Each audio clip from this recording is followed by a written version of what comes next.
hours. If your neighbor does more with the same 24, gotta ask yourself, what is your power? Or you living for the struggle or honor? Shit'll make a nigga summon forefathers. I'm just thankful that my mother brought father. Should've brung a double dozen more flowers. Uppers or downers, blood of pure sour. Smoking through my last 24 hours. Same sun and moon, tug of war drama. Feel the tears, look above and saw showers. I just wish I had 100 more hours. God's generous, but 24's modest. What we got a budget for? Can I borrow some of yours? Spend it quick as $24. Gone faster than my mother's warm chowder. I could feel a tender love and pure power. Here's 24, her 24, there 24, wish 24's hours. Would you trade your money for hours? Trade your hours for a couple more commas. First you see the dark and then you see the light. Then you see the day and then you see the night. I'm just narrating what I see inside. Think of my creator, I can read and write. Stumble on my path, I think I need a ride. Struggle in the sadness, bring my evil side. Swallowing my ego and I eat my pride. Fighting to the end until I see the bride. All I got is day and night. Right? Night is dark, day is light. I say good morning, then I say good night. Day and night, my only options in the game of life. Play the dice, you lose them both if you don't pay the price. Night is black, and day is white. Kind of racial right, sundial. It's made of ice like a glacier might. Calibrated the way I like. Count to 24-hour hand. Rotate it twice, day or change the night. Mother Nature and Father Time had a baby and they named it Christ. They only son, I hope they raise him right. Daughter too, her name is Luna, but they ain't alike when sun is down. You see her rising to her greatest height. Feel like E.T. on his flying, levitating bike. You'll see my shadow on the moon cause I was taking flight. Living like I made the shine. Yeah. First you see the dark and then you see the light. Then you see the day and then you see the night. I'm just narrating what I see inside. Think of my creator, I can read and write. Stumble on my path, I think I need a ride. Struggle in the silence, bring my evil side. Swallowing my ego and I eat my pride. Fighting to the end until I see the bride. I'll be mad if you ain't at my wake. In a race, blasting faith and some pasta mace. Throwing bricks, wrapped in mask and tape. Take me from the fifth down to Astor Place. Let me see the grin on the bastard's face. I'm coming from the kin of the master race. Next to Nipsey in the master's race. I know the code, so I cracked the safe. Bury me with Sadie in his casket late. And we own her, so our master's safe. Bury me in polo with a gat on waist. Victory is sweet, I need the aftertaste. First you see the dark and then you see the light. Then you see the day and then you see the night. I'm just narrating what I see inside. Think of my creator, I can read and write. Stumble on my path, I think I need a ride. Struggle in the silence, bring my evil side. Swallowing my ego and I eat my pride. Fighting to the end until I see the bride. Peace to you and yours. Peace to you and yours. You're not a dish. You're a man. Most name.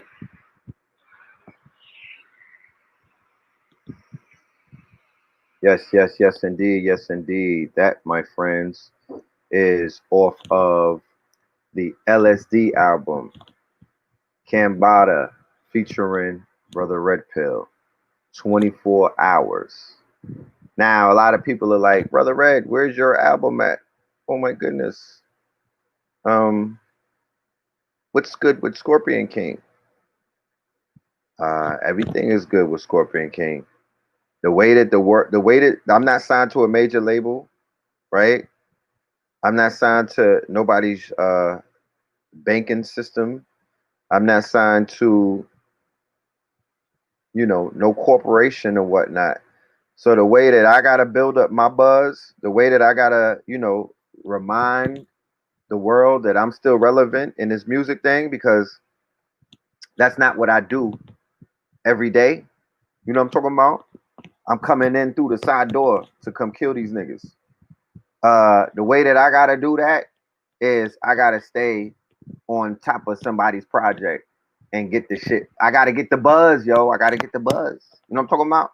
So now the buzz is I'm getting the buzz. You know what I'm saying? They in the hood talking. They like you see them in the chat. They said Red step this bars up. So we're gonna get the buzz. We're gonna get it to a certain level, and then we're gonna put the project out. It makes no sense to put the project out, and the buzz is not where I need it to be. You know what I'm talking about? I need my shit to be on Buzz Lightyear. So we just working. There's no rush. There's no rush, right? We're just working. And we're just doing what we got to do. There's so many things to be done and so little time to do it. So we're just working. Yeah, I'm not signing to Raping You Records. Red Summer is gonna be the first project, and it might not even come out in the summer, but it's gonna be talking about shit that went down this summer. You know what I'm talking about? Red Summer, and then you're gonna get Scorpion King 2020 or Scorpion King 2, depending on when we release it. But that's gonna be like an album. That's gonna be like an album, right? Somebody said A.A. Rashid with Griselda is lit. Trying to get, I gotta get all of my features for my album. You know, I think I leveled up as an artist. So yeah, run it up. Yeah, hit them up. Run it up. We could do that. I'm looking for verses. Run it up. You know what I'm talking about? We could run that. You know, 20 of mine versus 20 of whoever's. You know what I'm talking about? Versus 20 of whatever kind. The only nigga I'm not going against is Cambada. You could save that for somebody else. You know what I'm saying? Cambada versus an industry artist, right? What about Red October? I like Red October. I like Red October for the Red. Yeah, Red October might be the month that we drops that. You know? We not doing Red Pill versus Cambada. That's my bro. You know what I'm talking about? We're not gonna do that. We could do Red Pill. I don't want to verse my brother. I don't want to do versus Blue Pill. I want to give Blue Pill a chance at life. You know what I'm talking about? We're not gonna do Red and Blue. It's enough sibling rivalry already. We don't need that. But any one of these conscious artists who say that they got bars, run it up. I need a bag too. I'm not doing nothing for free. We don't do free. We're not doing free nothing. I'm drinking sea moss. You want some? You want some sea moss? This is sea moss tea, right? If you want some sea moss tea, you know what to do. Holler at your peoples because we will send you the sea moss gel. All you got to do is put hot water and agave syrup. We're making it very simple, right? Hot water and agave syrup, right? Get you some sea moss tea. You see the little sea mosses in it, right? You see the little mosses? Babe, you see the little, pass me the paradise moss? You see the little mosses in it? You know? That's what you'll get. So, if y'all want some sea moss, you see that L Filthmore right there? Hit me up. We got bottles. Paradise moss, right? We got it bottled up, and we'll send it to you in a baggie. If you want it in one of those thermal seal bags, we could put it in a bag too. We got it in two options because some people like the bottles because the bottles preserve better. And then some people want it hermetically sealed, right? Some people could make it hermetically sealed. No, no Sonetta on the verses, setting up nothing. We don't need Sonetta to set up no verses or what nothing that I'm doing and whatnot. We don't need that. And I'm talking about I'm Gucci, you know. Red versus Black Dot. Nah, I'm not doing that. I'm not doing that. You know, I'm not doing. Whoever I do it with, it gotta be love. It gotta be love. I'm not challenging somebody like I'm ready to. You know, this ain't no beef or nothing. We're just gonna play music. I want it to be like Snoop and DMX, Beanie Man and Bounty Killer, right? Can it be served hot or cold? I like the hot. I like hot sea moss because it goes right to my system a little bit better than cold. But keep in mind, this is a tea, so it could be iced tea as well. You feel me? This is an iced tea as well. So if you want it as an iced tea, you just put ice in it. I prefer the hot tea because it just when I drink it, it feels like it feels like it's activating my cells, and it feels like it's going, it's doing what it's doing. Somebody said you are a master teacher. Don't accept no challenges. Yeah, yeah. Dane Calloway, that brother raps. I had no idea. That brother raps. I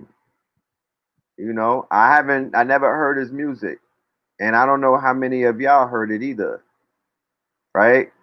Put Blue on that 24 hours remix. I mean, to be honest with you, the best verses that y'all would get is Red and Blue. Red Pill versus Blue Pill. Dane got bars? Okay. Red versus Royale? I don't think so. Shout out to Royale.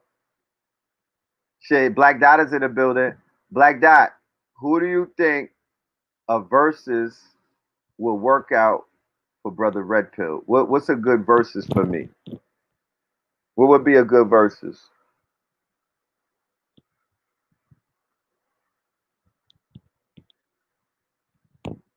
Paradise Moss's boss, Medina Salam. That's right. The Sea Moss vegetable gel pills. Those are good. Those are good. I used to put the gels in hot water before I started making the tea and whatnot. And yeah, sea moss infused with honey. How about sea moss infused with mushrooms? Because that's coming next. This is what everybody is saying. Y'all wanna see the young guard? Y'all wanna see the young guard versus red? Look, everything is possible. You know what I'm talking about? Everything is possible.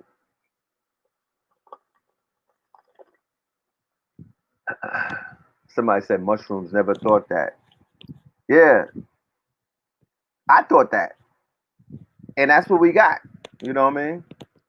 I can't say that on the YouTube, but that's a great idea. Orthodoxy. Yeah, we never had a versus in the community. We don't nobody's putting their music up like that. You know what I'm talking about? Nobody's putting their bars up there for the people to, be able to say, yo, that's some hard shit. I got shit from 10 years ago. I started out like that. I started out with a fucking freestyle that will put a nigga to shame. So run it up. Run it up. You know? Nigga, I got bars. Red versus City Hampton. I don't really know too much about City Hampton, his music. That's my guy. That's my guy, Billy Carson.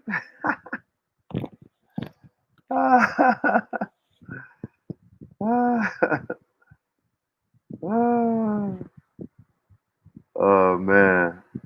Red and Blue, Per Pillar's album will be. Oh, we got an album together. It's called Twin. It's called Twin. Who do you think? Who do you think? Cambada. Who would be a good versus for Cambada, and who would be a good versus for A. Rashid? Because A.A. Rashid, Batman Mafia, his original album from 2013, that's a problem. That's a problem. You know what I'm saying? That's a classic right there.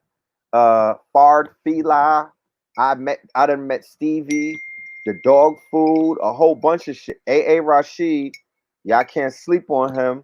Who would A.A. Rashid be a good versus for? And who would Kambada be a versus for? Because Kambada, we need to put that up. I put up some bands for that. Kambada killed Cannabis on a song already. I think Kambada and Cannabis should run it up. I think they should run it up. Kambada versus King Los. I don't know how many songs Los got. Kambada versus Daylight. You said Immortal? Mm. Mm. It's a different genre. AA versus Planet Asia. Ooh. Yeah, Kambada versus Black Thought. I say Daylight. I say J Electronica, and I say Black Thought. Killer Priest, maybe. I like that. I like Killer Priest, maybe. Let's talk about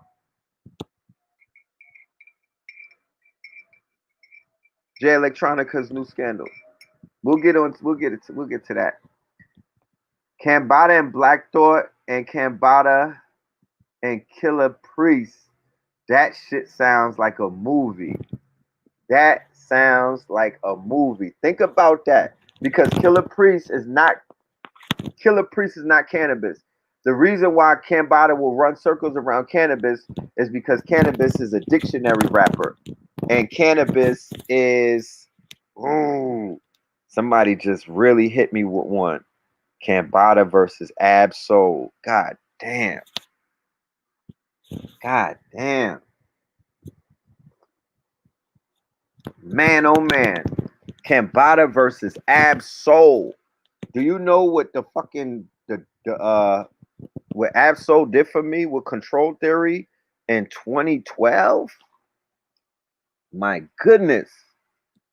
He opened up my brain. He did something for me. That's all I gotta say. He gave me faith.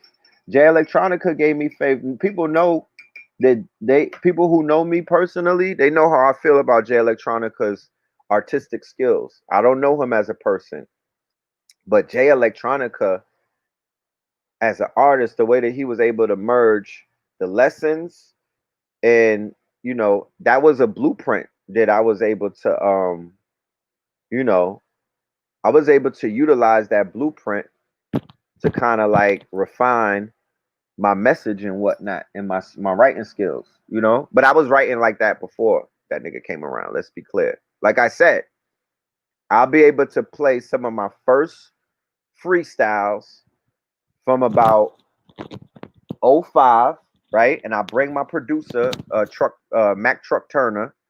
Shout out to Mac. And I'll have him, because I got witnesses, I'll have him co-sign it, right? AA said that he started rapping when he heard me.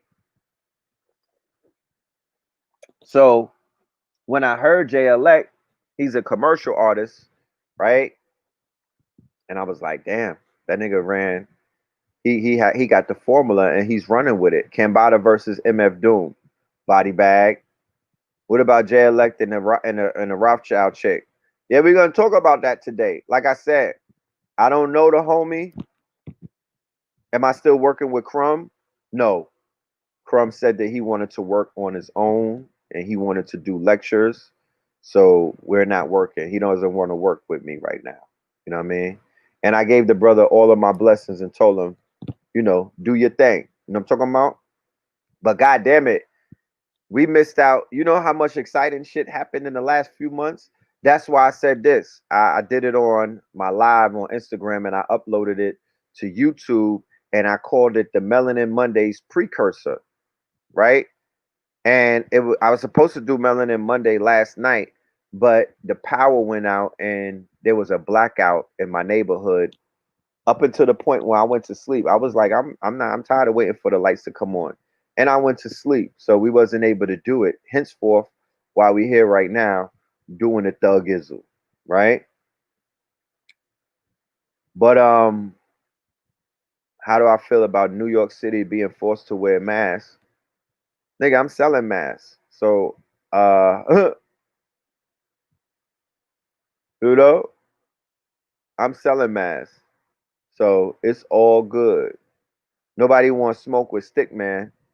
I want to see Dead Prez versus the Knuckle Draggers. You know, they don't got to put the Dead Prez up against other conscious people per se. Oh, we definitely need a Super Heroes mixtape.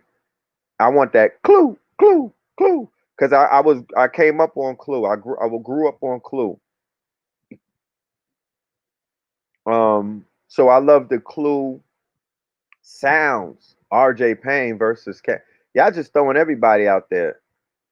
To be honest with you, the best thing that I heard about the verses with Cambada is either Cambada versus uh Jay Electronica, and I don't think Jay Electronica's catalog is extensive enough, or Cambada versus Killer Priest because he can't Cannabis can't rock with him because Cannabis doesn't have the metaphysical bars, right? Well then tell I see to run it up if he got bars too. Tell him to run it up. He could get washed, you know. Um, the thing with Cannabis, he don't got bars like that. He doesn't speak from his soul. And once you hear an artist that's speaking for them soul, you know the difference between a thesaurus rapper, somebody that's rapping from a dictionary, and somebody that's really rapping their life and rapping their soul and rapping what it is that's inside of them. You know what I mean?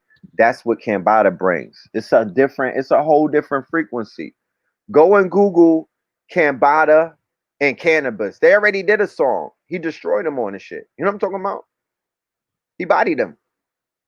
Yeah, hit the like button. What y'all waiting for? Cannabis versus Immortal. Cambada versus Immortal. That's what y'all want to hear? Is that how much y'all willing to pay these men? Yeah, I want to see the underachievers versus somebody. Shout out to the underachievers. We probably could get the underachievers versus Flatbush Zombies, right? But Killer Priest versus Cam is yeah, the brother said it. It's perfect. Maybe him and Lupe. Lupe is more poetic. Lupe doesn't leave the planet like that. This nigga is leaving the planet, right? This brother is leaving the earth. You know what I'm talking about? So I was in New York and I was wearing a mask because I didn't want to be different. You know what I mean? I just want to go about my business. I don't want niggas staring at me and all in my face. You know, you got old people smoking crack, taking off their mask, saying, "Brother, put your mask on.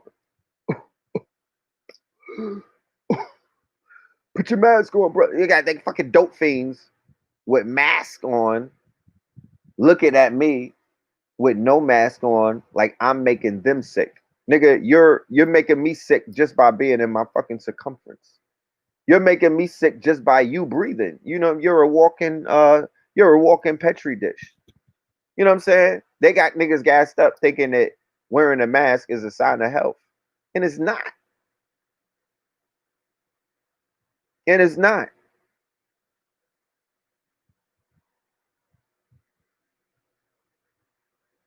So Gotham City, that's right, Dot. Cambada said in his lyrics that Cambada versus the world still feels like a one-on-one. Like I'm dead serious about this. I'm not just rambling right now. I'm so sincere. We need to set it up. We need to run the bag for these few months of this red summer. We need some conscious verses. Um the DJs who could put it together, who are highly respected, is Soul Messiah. Look, I want KT. KT on the verses will body somebody. KT got bars. Y'all don't even know that KT got bars. Like I said, KT was a ghostwriter on Lisa Lopez Left Eye's album called Supernova. You could Google it before she died and they didn't put the album out. He did 5 songs. My younger brother KT is a monster, and he got an album that nobody never heard called The Fog. It's him and a brother named Entourage out of Atlanta. It sounds like Dre and 3000. My younger brother is a super beast, but of course he's into his studies and he's a scientist and he's out here curing and he's creating electricity out of leaves and whatnot. So he's not trying to rap all day. He got 5 children. KT got 5 babies. You know what I'm talking about? So he's a busy man. But wait till y'all hear that young man's bars. So yeah, run it up. KT will wash any of the names that you mentioned. Because I think that some of those names that you mentioned is disrespectful to me personally because they don't even have enough skin in the game. So let KT wash them up. Y'all didn't even say who could versus Blue Pill. Who could versus Blue Pill? Why don't all of my frenemies step up? All of you niggas that talk about me behind my back. All of you niggas that be hating on me when I leave the room. All of you niggas that be pillow talking about the pills and be having your whiz more interested in us after your pillow talk. Why don't you niggas come versus us? You know what I'm talking about? Why don't you put up a bag? Because I'm not versing nobody for no fucking clout. Put up about, I say 3 stacks. Because we on Andre 3000 time. Put up 3 stacks and pull up. I'm the final boss. You got to get through KT and Blue Pill before you come and see me. I'm the final boss. Yeah, Blue Pill to 44 guard. Let's see which one of you conscious backpack tree huggers, or if you turned up, I don't give a fuck. You think you out here drilling? Well, come and get drilled. Step it up. I'm calling out all of the conscious MCs except Kembada and Black Dot. That's the guard. Anybody on my team, AA, I'm not doing nothing. This is not friendly. This is not no friendly fire. You niggas is not gonna see us Mandingo wrestling each other while you eat Skittles. No. Where's my frenemies? Not where's my dogs at? Where's my frenemies? Where's the niggas that be smiling around me, but you niggas really want that? You don't want the smoke. You just want me to get smoke. You want me to get pop smoke. Where you at? Because I got something for you. I got some shit that you never heard in the bag. Because I'm going to play some new shit and put you niggas out of business. I don't ever want to hear you record after this. You might have to take a year off. That's the stipulations.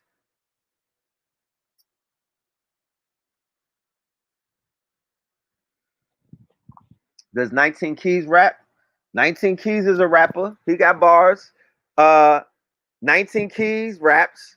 Pop Darby is a fucking beast. Bashir raps. Right? Bashir raps. I don't know who else got raps. You know what I mean? But I know that they got bars. I definitely know that they got bars. I heard some things with them. Iron Sheik out of Canada. Salute to Iron Sheik, the Canaan Land Moore. That's my guy. Run it up. You know? That's my guy. Run it up. You know what I'm talking about? He could get it. That's my people's too. I like him.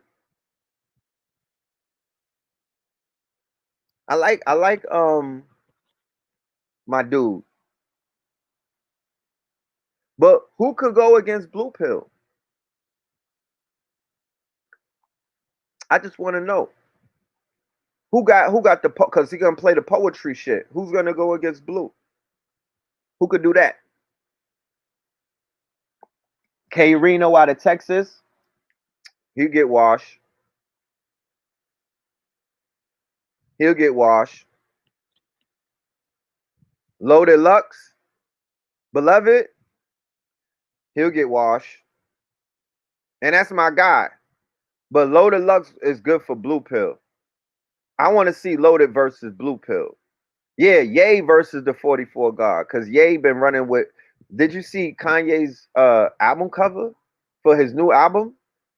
He completely bit off of the concept of the corona rising. Look, I'm gonna show you right now. He's running with the cloth. He's completely running with the cloth. You know, Saint Pablo, Mr. Saint Pablo, right? Saint Pablo. Yeah, you're running with the cloth, Saint. Mr. Pablo. Your name is not even Paul. Why are you calling yourself Saint Pablo? What's that about? There goes the album cover.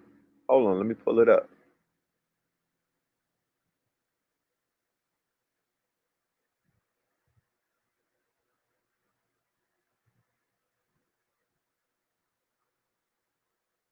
Look, there you go. Hold on.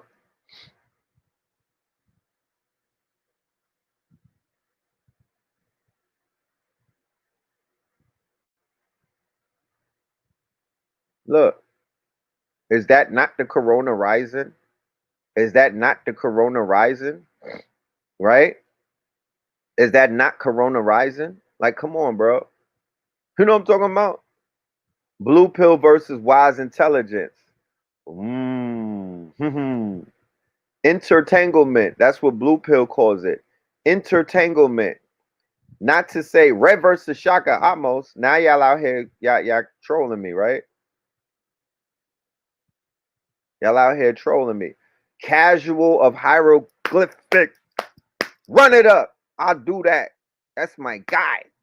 Run it up. Run it up. We could do casual. That's a legend. He's a legend. He's a classic. Run it up. Wash. I will wash him.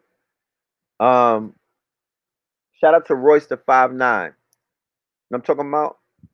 I like Royce the 5'9", but he don't make the same kind of music that I make. He's more for Blue Pill. Blue Pill versus Joey Badass. I can see that. I could see that. I could see that. Illuminati Congo versus Cambody. I haven't heard his music. I haven't heard his bars.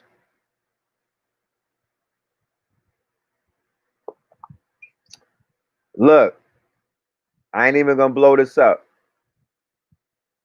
But this seems to be a trend. Right? Look at what the young lady said, man. And this is a shame that it's going on in households and whatnot. But what the hell? I'm not trying to. Oh, yep. My man said I'm not allowed to listen to y'all in his crib. I've heard this on many occasions. You know what I'm talking about? I've heard this on many occasions. Like, what am I doing? Tory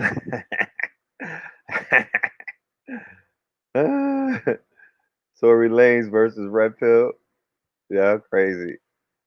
Griseldas versus the Shifters for 100,000.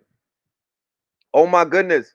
To save hip hop for 100 racks. Griselda versus the Shifters. Let's run the bag up. I have Derek Grace on the intro with RZA Islam on the out. No, RZA is not a shifter. I have Brother Ben on the outro. I have Billionaire PA on the outro talking this shit. Right? Let's run it up to save hip hop. You know what I'm saying? They got the old 90s grimy flow, talking about a lot of crack. No offense, I'm not judging niggas. You know, they from Buffalo. Selling a lot of drugs though. And her man don't want her to level up. Right? This is my thing. I got a lady in the house. I got a baby. I don't sleep with nobody's women. Let me make this clear for anybody that's listening to this that feels like the God might be a threat to your relationship, because that's important, because you know niggas get killed for shit like that. Right? The conscious community artists versus mainstream woke artists. Do a whole week of verses. And one day is 24 hours. I want Nairobi Selah. I want Cyrock. I want Red Pill. I want Blue Pill. I want Cambada. I want AA. And we'll fill the slot for 4 others. Right? That's what I want those. I want Nairobi Selah, Black Dot. These are all catalogs. AA Rashid, Red Pill, Blue with Just B, Blue with Red Pill, Blue by himself, Cambada, right? Who else we got? The California, Jason Elm Street to deal with the dudes on the West Coast and all of that sound right there. And we got 3 more slots that you could fill in. We'll elect 3 more people to fill in that slot. And there's no bias. If I don't even rock with you, if I can't stand you, and you got bars, I'll put you in that slot. Yeah, shout out to Golden Child, right? He got bars. But is he God hop / dog star hip hop? That's what I'm pulling those people up. Dog star hip hop, that's AA. That's Cindian. Oh yeah, Cindian. Put her in the slot. That's another sister. We got Cyrock, we got Nairobi Selah, we got Cindian, and give me another sister. Give me another sister. No, it's not Nairobi versus Cyrock. I'm not gonna put them 2 against each other. That's friendly fire. I want to see Cyrock versus Rhapsody, right? Red Pill versus JLX, Blue versus Kanye. I mean, Blue versus Lupe, and AA versus Kanye. No, I don't know about AA and Kanye, but yeah, he could touch his chin. You know, Made for This by Red Pill and Cambada. Best song I heard in years is real hip hop. I don't want to do. Yes, Soleil got bars. Soleil on the backup. I don't want to see Cyrock versus Nairobi. Even though they love each other, you want to get the copper. I'll put the website up in a minute. This is Baba G. This is the newest brother that I'll be working with out of Atlanta. He was the one that did the jewelry for Black Panther. Anybody in Atlanta know who Baba G is? Baba G is a legend. Yes, Cyrock and Rhapsody toured together. Yes, they did. They did a tour together. And Rhapsody got introduced to Cyrock on tour. You know what I'm talking about? Young Pharaoh could flow. Yes, he can. Young Pharaoh got bars. I like Young Pharaoh's bars. I ain't gonna lie. I like Young Pharaoh's bars. He got flow. Right? Run it up. Dave from UK got bars. I'm gonna go check him out because I haven't heard about it. Who's gonna versus Tariq Nasheed with the Mink Slide? Who could we get for Mink Slide?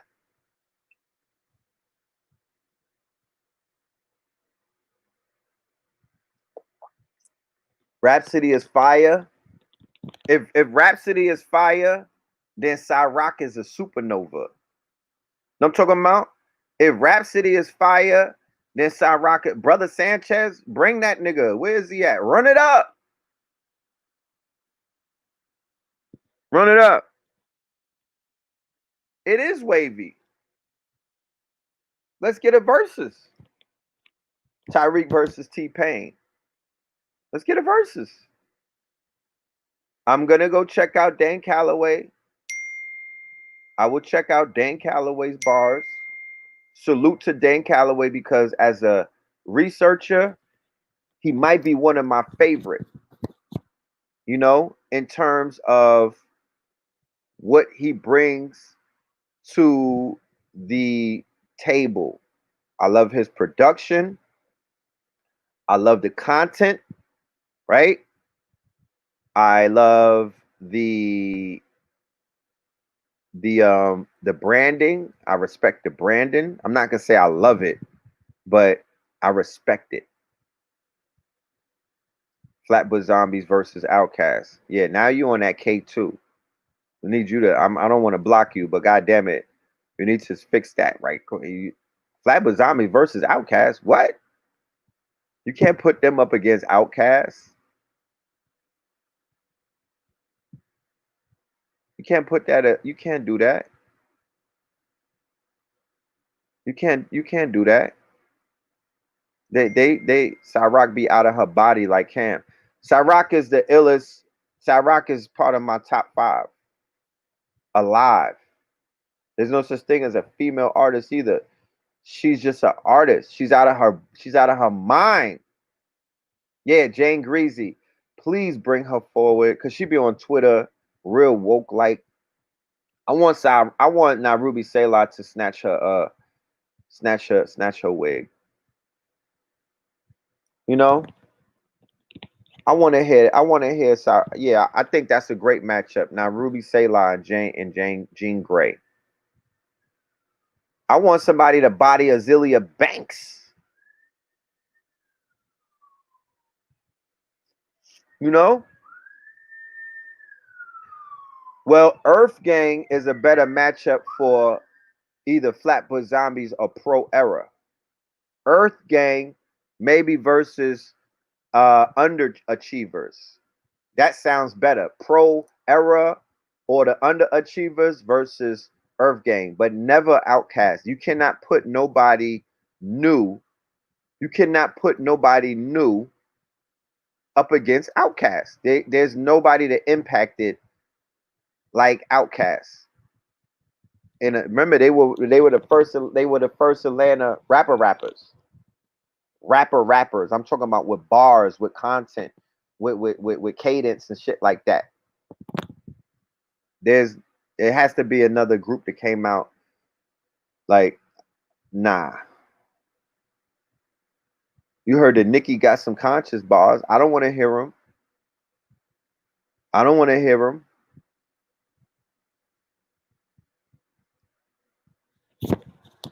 That content dumbs downs. No, all right. This is what I want to say about the content that the brothers producing. Everyone is not on higher levels when it comes to the information. On the entry point level, he does a good job for the new students and the brothers and sisters that are trying to learn about information that pertains to their indigenous, aboriginal information. I think that he has some good content in those aspects. You know, it's a little higher above than what Hidden Colors was giving up. Somebody said Azealia Banks is pregnant. Okay. Well, I hope the baby could rap because she need help. You know what I'm talking about? Anyway, I want to see somebody, maybe Herb Alchemist could body her. Shout out to Herb Alchemist. Maybe Herb Alchemist could body her because she needs to get bodied real quick. Azealia Banks, who shaved her head off and looks wild crazy. She's like she on K2. She needs to get washed. You know what I'm talking about? She needs to get washed. She needs to get a reawakening. Yeah, I like Neelam. I like Neelam. Don't disrespect Blue Pill. Nigga said Blue Pill versus Cujo Goody. We're not gonna do that. Why y'all doing Blue like that, man? Why y'all doing my guy like that? Don't do that. Don't do that. Somebody said I have a song with Azealia Banks coming out soon. Oh man, you fell for it. You all right? Are you the father of the child? No disrespect to anything. I'm just saying. Are y'all together? Common versus Blue Pill. Yeah, Common about to be in jail in a minute. That nigga running around, he catching charges. Papoose. There you go. I knew I was forgetting something. I knew I was forgetting somebody. Papoose. Papoose. Who could fuck with Papoose? Who could fuck with Papoose? That's a good one right there. Who could go up against Papoose is very strong. Papoose is very strong. You know what I'm saying? And he's not industry. They said Papoose is Basuda. King Los will wash that brother. King Los will wash Papoose. Oh my goodness. Thank you for that. King Los will wash Papoose, but I think that needs to happen. That's his match right there. I wasn't coming up with a match for King Los because King Los don't have the reason why him and Kambada wouldn't work is because King Los is more about the freestyles and he's more about, you know, he leaves the planet, but the only person that left the planet like that I saw recently is Daylight. The only person that could stand up to Kambada in this whole game right now is Daylight. That's it. Based on what he did to Tay Rock in a battle that they had a battle rap, that's the only one. And he's gonna battle Loaded Lux. Daylight versus Loaded Lux coming up soon.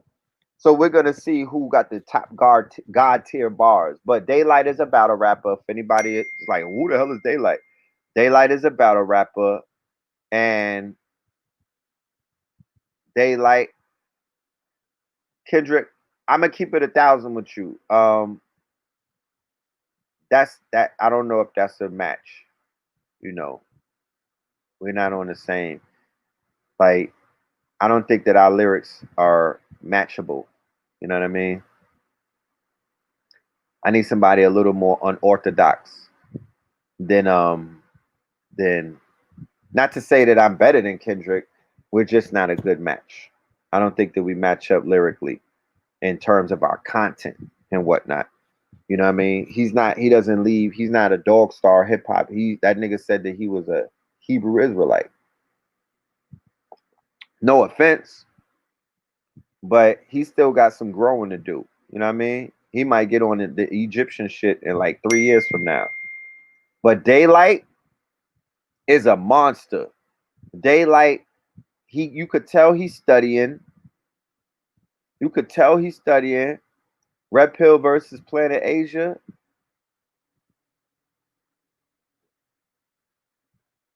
Run it up. Run it up. Why you say we capping? What's the cap on? What's the cap? Talk black to me. Kendrick got growing to do? Where? Kendrick got growing to do in his consciousness. What are you talking about? Kendrick is still soul searching. Kendrick is still growing. Kendrick is still finding himself. Kendrick is still dealing with, knowledge of self. Kendrick has not finished growing. What are you talking about? Kendrick is young. So anybody that's of a younger age, how the fuck can they say that they're finished growing? What the fuck, nigga? You never finished growing. You're never finished growing. That's what I'm saying. You're never finished evolving.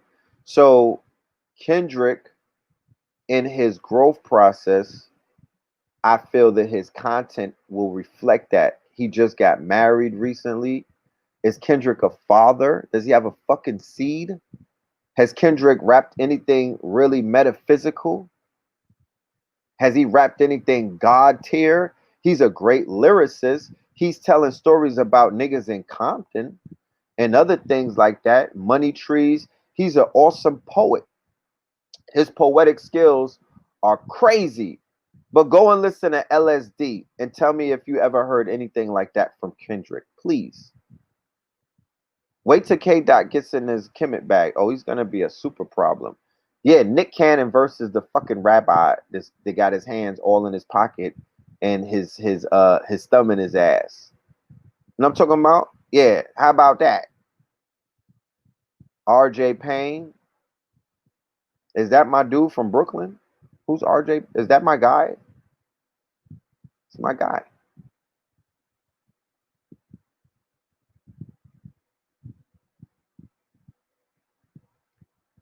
Yeah, am I tripping? Does he not do poetic and struggle raps?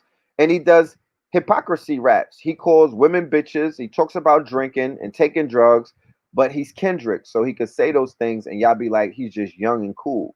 Fuck out of here.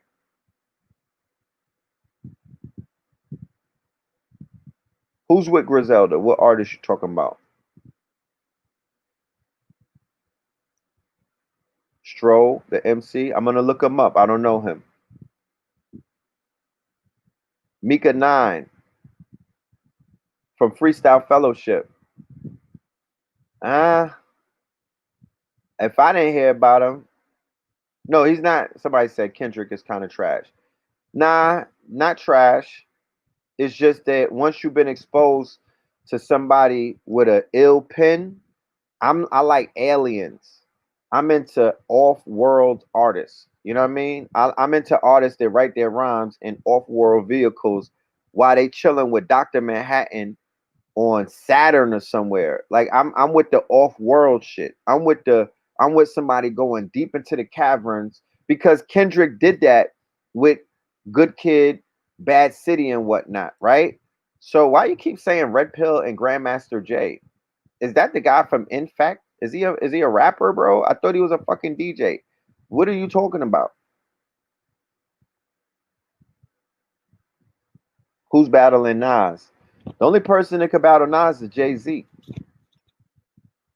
Rebel INS is an alien. White Rebel INS? I'm not even who the fuck is Rebel INS? From Wu-Tang? You bringing up Rebel INS? Why? Ab Soul is a problem. So Van Jones, what are y'all just reaching for sticks? If somebody told me Van Jones got an album out, I'm gonna log off right now. I'm done. I'm done. So Little Wayne is out of this. Yes, he's out of this world. Little Wayne is out of this world. Little Wayne is an alien. Yo, that Dinosaurs, that Lupe song called Dinosaurs, everybody, please go and listen to that. Lupe is a beast. I want to see Lupe go up against one of his proteges. Lupe against Kendrick or Lupe against anybody who stole Lupe's flow because they won't give him his credit. You know, they will not give him his credit. But yes, Little Wayne is an alien. I don't agree with a lot of the things that he be saying. I think that he is nowadays he look like ET with the coronavirus. He looks bad. You know what I'm talking about? But mixtape Wheezy, early Wheezy, Wheezy when he was with Squad Up, Carter 1 and 2 and 3. Oh my goodness. Oh my goodness. He is a problem, bro. Absol is a problem. Absol is an alien, you know. Absol took Lupe everything. Yeah, Absol versus Lupe. Run it up. We do a crowd, do a GoFundMe for these niggas. Run it up.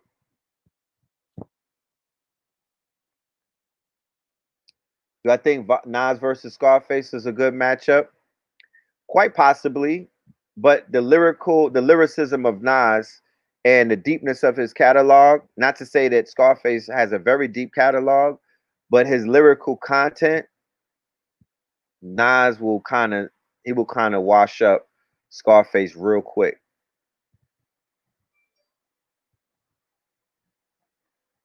Yeah, R.I.P. the mixtape Wayne. I remember in '06 when I heard the freestyle, that nigga said he went missing like the two Bannons. I was like, oh my goodness. You know the meme where the niggas like this with the headphones and it's on fire? Like he was a problem, bro. I wish I was on mushrooms back then. I would have heard it better. He was on he had to be on shrooms.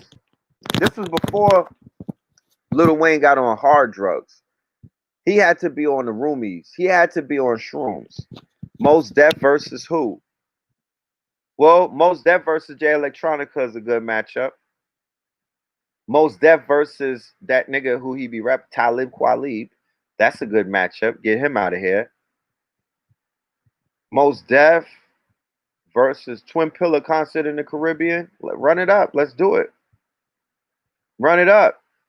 Yes, he was on some kind of psychedelics. He was bringing down lyrics and he was building bars that you cannot create off of just smoking a few ounces of some weed, bro. He was tapped in. What about Logic? Ah, I got a Logic concert shirt that I bought.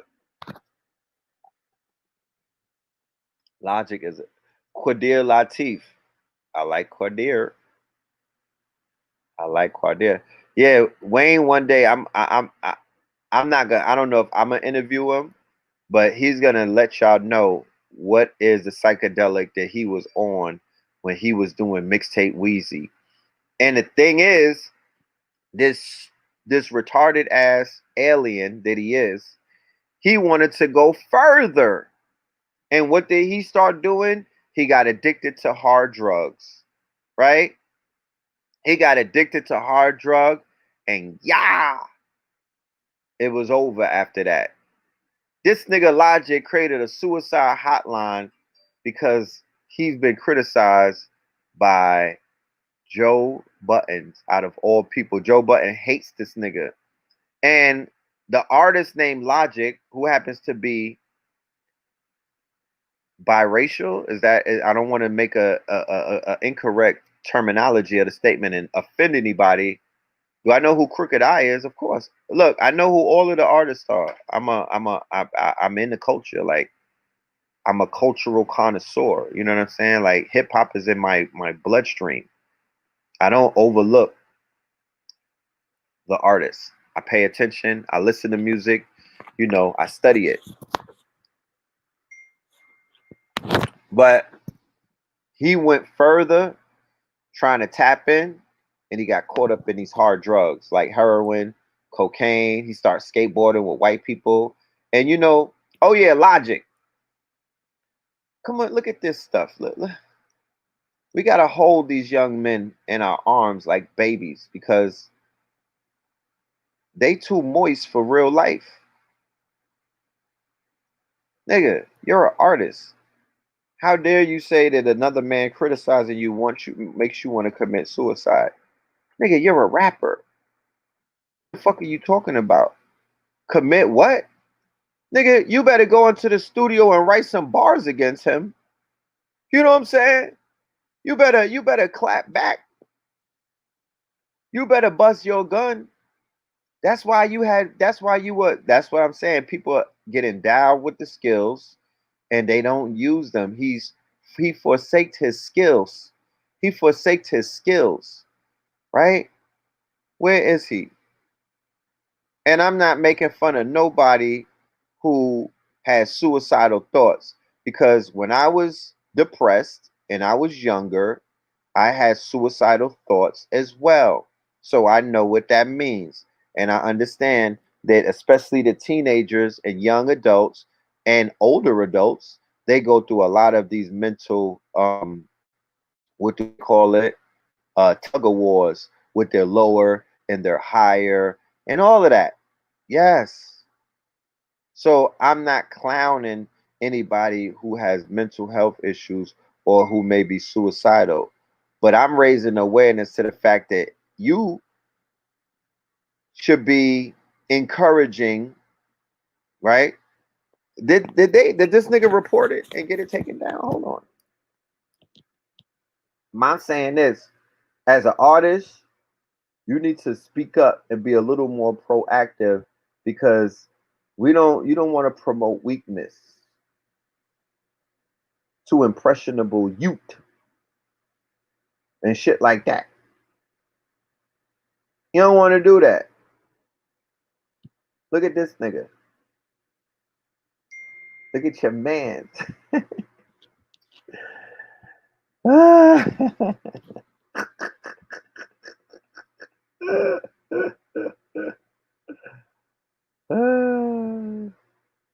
Okay, somebody said, let's be real here. I'll say it. Logic created a fan base based on people who really have mental issues, God. All right? It's the truth. All right? And salute to the good brother Logic, right? Salute to Logic. But my thing is this Logic, this is how you really invigorate your fan base, right? This is how you really invigorate your fan base. And this is how you make them feel stronger. Fight back, nigga. Right? Fight back.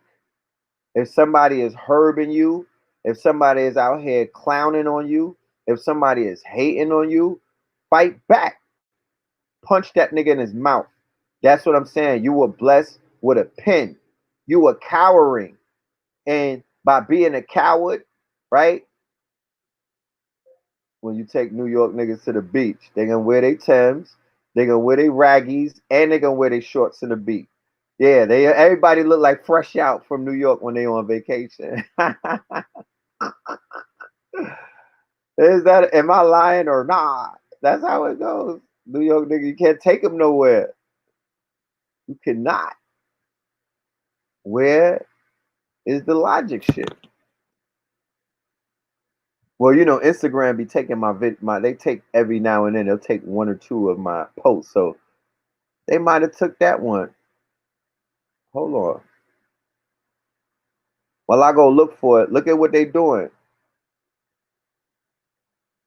This is what don't have me battle nobody to be in a studio doing this. Don't mention my name and another nigga name who's known to do shit like this. Okay? Please. All right? Please don't do it.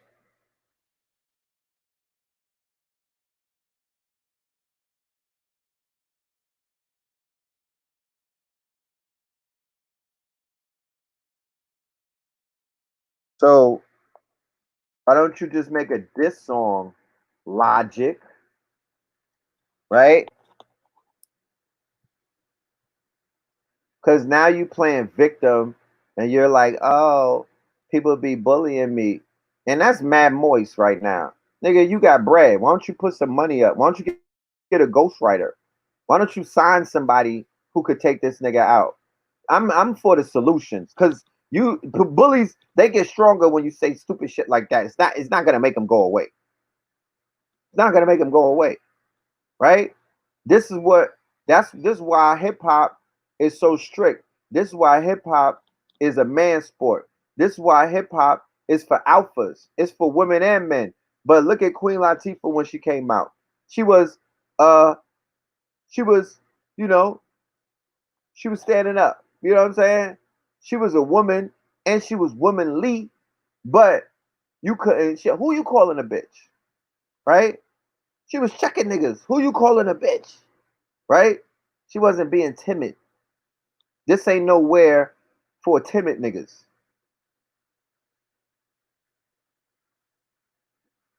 This ain't nowhere for the timid to be. That's why the industry is so moist. And it's a rest haven for dweebs and poindexters. And what do? They help make you even moister. You know what I'm talking about? Because the youth are impressionable. They don't need to be listening to niggas like this.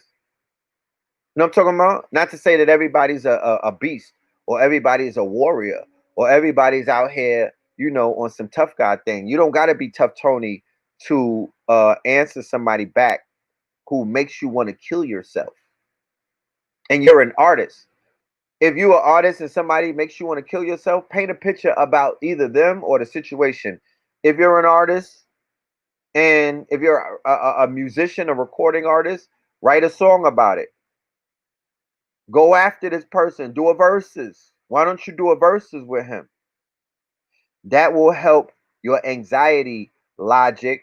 And I'm saying this to say this. And if I was your therapist, I would say it to you in the same tonality. And I would tell you the same thing. You got to face your fears, young man. This little nigga right here is the monster underneath your bed. Joe Button. He's a fucking bully. He is a he's not only a bully, he's a bully that if you punch him in his mouth, he'll stop bullying you. It's been proven already. They shut him down years ago. Right? So if he's out here trolling you, you gotta stand up, bro. You gotta stand up. You're not a new artist. You got money. You got success. You have a fan base. You know what I'm talking about? You better form Voltron. You better do something.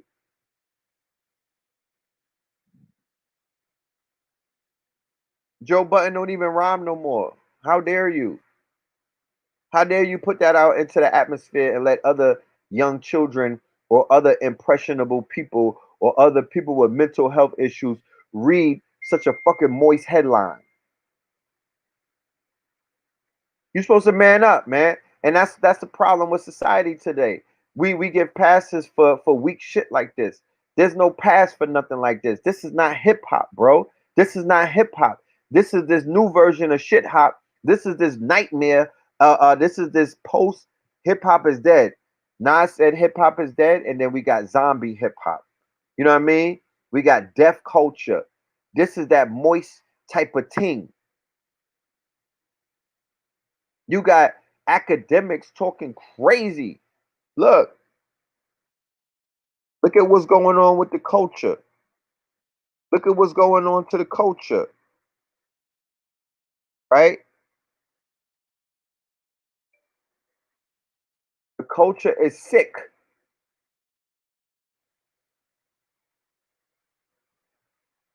All right? It's not Revenge of the Blurs. It's not Revenge of the Blurs. It's not even Revenge of the Nerds. It's Revenge of the Fuckboys. You know what I'm talking about? Sorry, Melchizedek. I had to say it. I cursed. It's Revenge of the Fuckboys. Right? These niggas is popping up with a chip on their shoulder. Let's see how you gonna get back on. And I heard, trust me, I hear everything from your own building. You can get them right now. I love it. I hear you might not drop a record in 2020. It might be 2021. Why? Because you're looking bad. I'm gonna keep that on it. Because you thought you could cancel me. Cancel me, nigga. You out of your fucking mind, nigga. Alright? If you got beef with 6ix9ine, PNB Rock got beef with 6ix9ine. Me and PNB Rock talked recently about some other shit. So it's my man Southside Chief. We talk about that. If y'all got beef with 6ix9ine, handle your beef with 6ix9ine, bro. Whether you win or he win, I don't give a fuck. But don't try to angle it at me. So Meek, you ain't cancel a fucking thing. I want everybody who's in my comment section, who's fucking with me, go to Meek Mill and ask him, didn't you cancel academics? What the fuck is happening? Because he's still talking about you. Meek, I'm so offended that you thought you were that nigga. I'm so offended, bro. I'm so offended. By the way, Uzi's the hottest nigga in Philly. Me and Uzi, we talked for a good while yesterday. By the way, Uzi, you know, I fuck with you. Me and Uzi, we talking about some funny shit yesterday. You know, I ain't gonna mention that. That's Uzi, you're a rock star. Comes with me. I just say that. I said it to you. I'm messing with you. But Meek, you're not that nigga. You could bully Melly. You could bully these little niggas. I want you on a industry level to bully me. You can't do it. You cannot do it. So, by the way, for anybody who's going to take this, I'm telling you, I feel so offended. I feel so fucking offended. I'm not challenging Meek on no street level. I'm challenging Meek because he thinks he's that nigga. Meek, you cannot do anything on an industry level to academics. When you think you can, talk to me. Otherwise, I heard Rock Nation put you on mute. Put you on mute. You know what you should have done? You should have gassed up Freddie Gibbs. He got his little t-shirts off. He got more money selling t-shirts dissing me more than he got his album. I don't care. My lawyer told me, we do all the math, like we got all the numbers. Cool. It's fine. You, though, thinking that you could cancel me, then you must be out of your fucking mind. I'll sit here every fucking day and say that. At Meek Mill right now. Meek Mill can't do nothing. Who do you think I am, Meek? You're unimportant. You think this is 2015 or 2016 or even 2014, but baby is what you are now. I fuck with it. What are you gonna do? Because academics ain't changed his tune. I can change his tune. Let me look at my chat to make sure it's not going on there. This is all post Tekashi. No. I'm gonna make it an issue because Meek thought he was the guy. So I want to show y'all, right? No, don't act like act you or move on. You had a nigga thought he was the boss and he was making a boss call. When I make boss calls, the boss call exists. You said You are canceling niggas. Where have you canceled academics? Where? Again, let's be very clear. You and me, there's no street shit between us. If you want to go get all gangsta wild, whenever and hopefully you see me. By the way, I'm not flying for a lot of months, so you're going to have to come find me in Jersey. I'm not flying. I don't fly when the COVID's going on. This nigga said he's not flying because but of if you want to COVID. get gangsta wild or whatever you do, again, I've offered you, if you feel so offended, I mean, you can just do a little one-on-one. Did you hear that? You can do it, nobody hears about it. You don't do that. What you do want to do is thinking you're some boss. Meek, like, I love this moment because these street niggas be thinking that blogs is like, oh, you gotta read. No, Meek. Meek, you learned that too. Meek, you got respect for me right now. I'm telling you, I know this for a fact. Meek, you got respect for me. So, By the way, Nick, if you're watching this, I heard your comments when Meek got me. You're like, yo, I could better get at Meek like how you got at me. Don't worry, baby. I'm very equal. Make your money, but don't ever think. Me and the notification gang would like to invite. You can't stop nothing over here. Just like I can't stop you for it. I can't stop niggas. Niggas a legend. Yeah. But if you ever think that you can stop some shit over here, just remember, I'm going to sit here and ask every single day, what are you doing? What power you got? Meek, man. What? Let me also say this. Perfect. Send this thing. Meek, What's all your going on friends YouTube? hit me up. You can't even tell them not to fuck with me. You know why? Because they need music promotion. They need coverage. They dropping albums. So what power did you really have? Know yourself and know your position. Drake sunned you mad years ago. You a nigga who used to be the street nigga, like the pretty much the unanimous street nigga who in charge. That shit is over with. So the fallout. We got Lil Baby. We got Roddy. So now I sit here and I ask you, while you talking all that shit about cancer, when you gonna cancel something? The fallout from the Tekashi 6ix9ine snitch, and the fact that Tekashi 6ix9ine single-handedly destroyed gang culture in New York City. Single-handedly, right? By himself. He put the Bloods on mute, right? And basically destroyed Treyway, right? A whole gang. And he gave heart to the moist population, because there's more moist niggas listening to 6ix9ine than there are what you would call the real niggas, right? His fan base, who was 2 million deep when he first did his live, are mostly moist niggas. The ones that I showed you a few minutes ago on my Instagram page, who sit between each other's legs, because there's more of them in the world. If you go outside and look around, there's more of them in the world right now. There's more of them in the world than there are the dinosaurs. Listen to these. Don't get it twisted, bitch.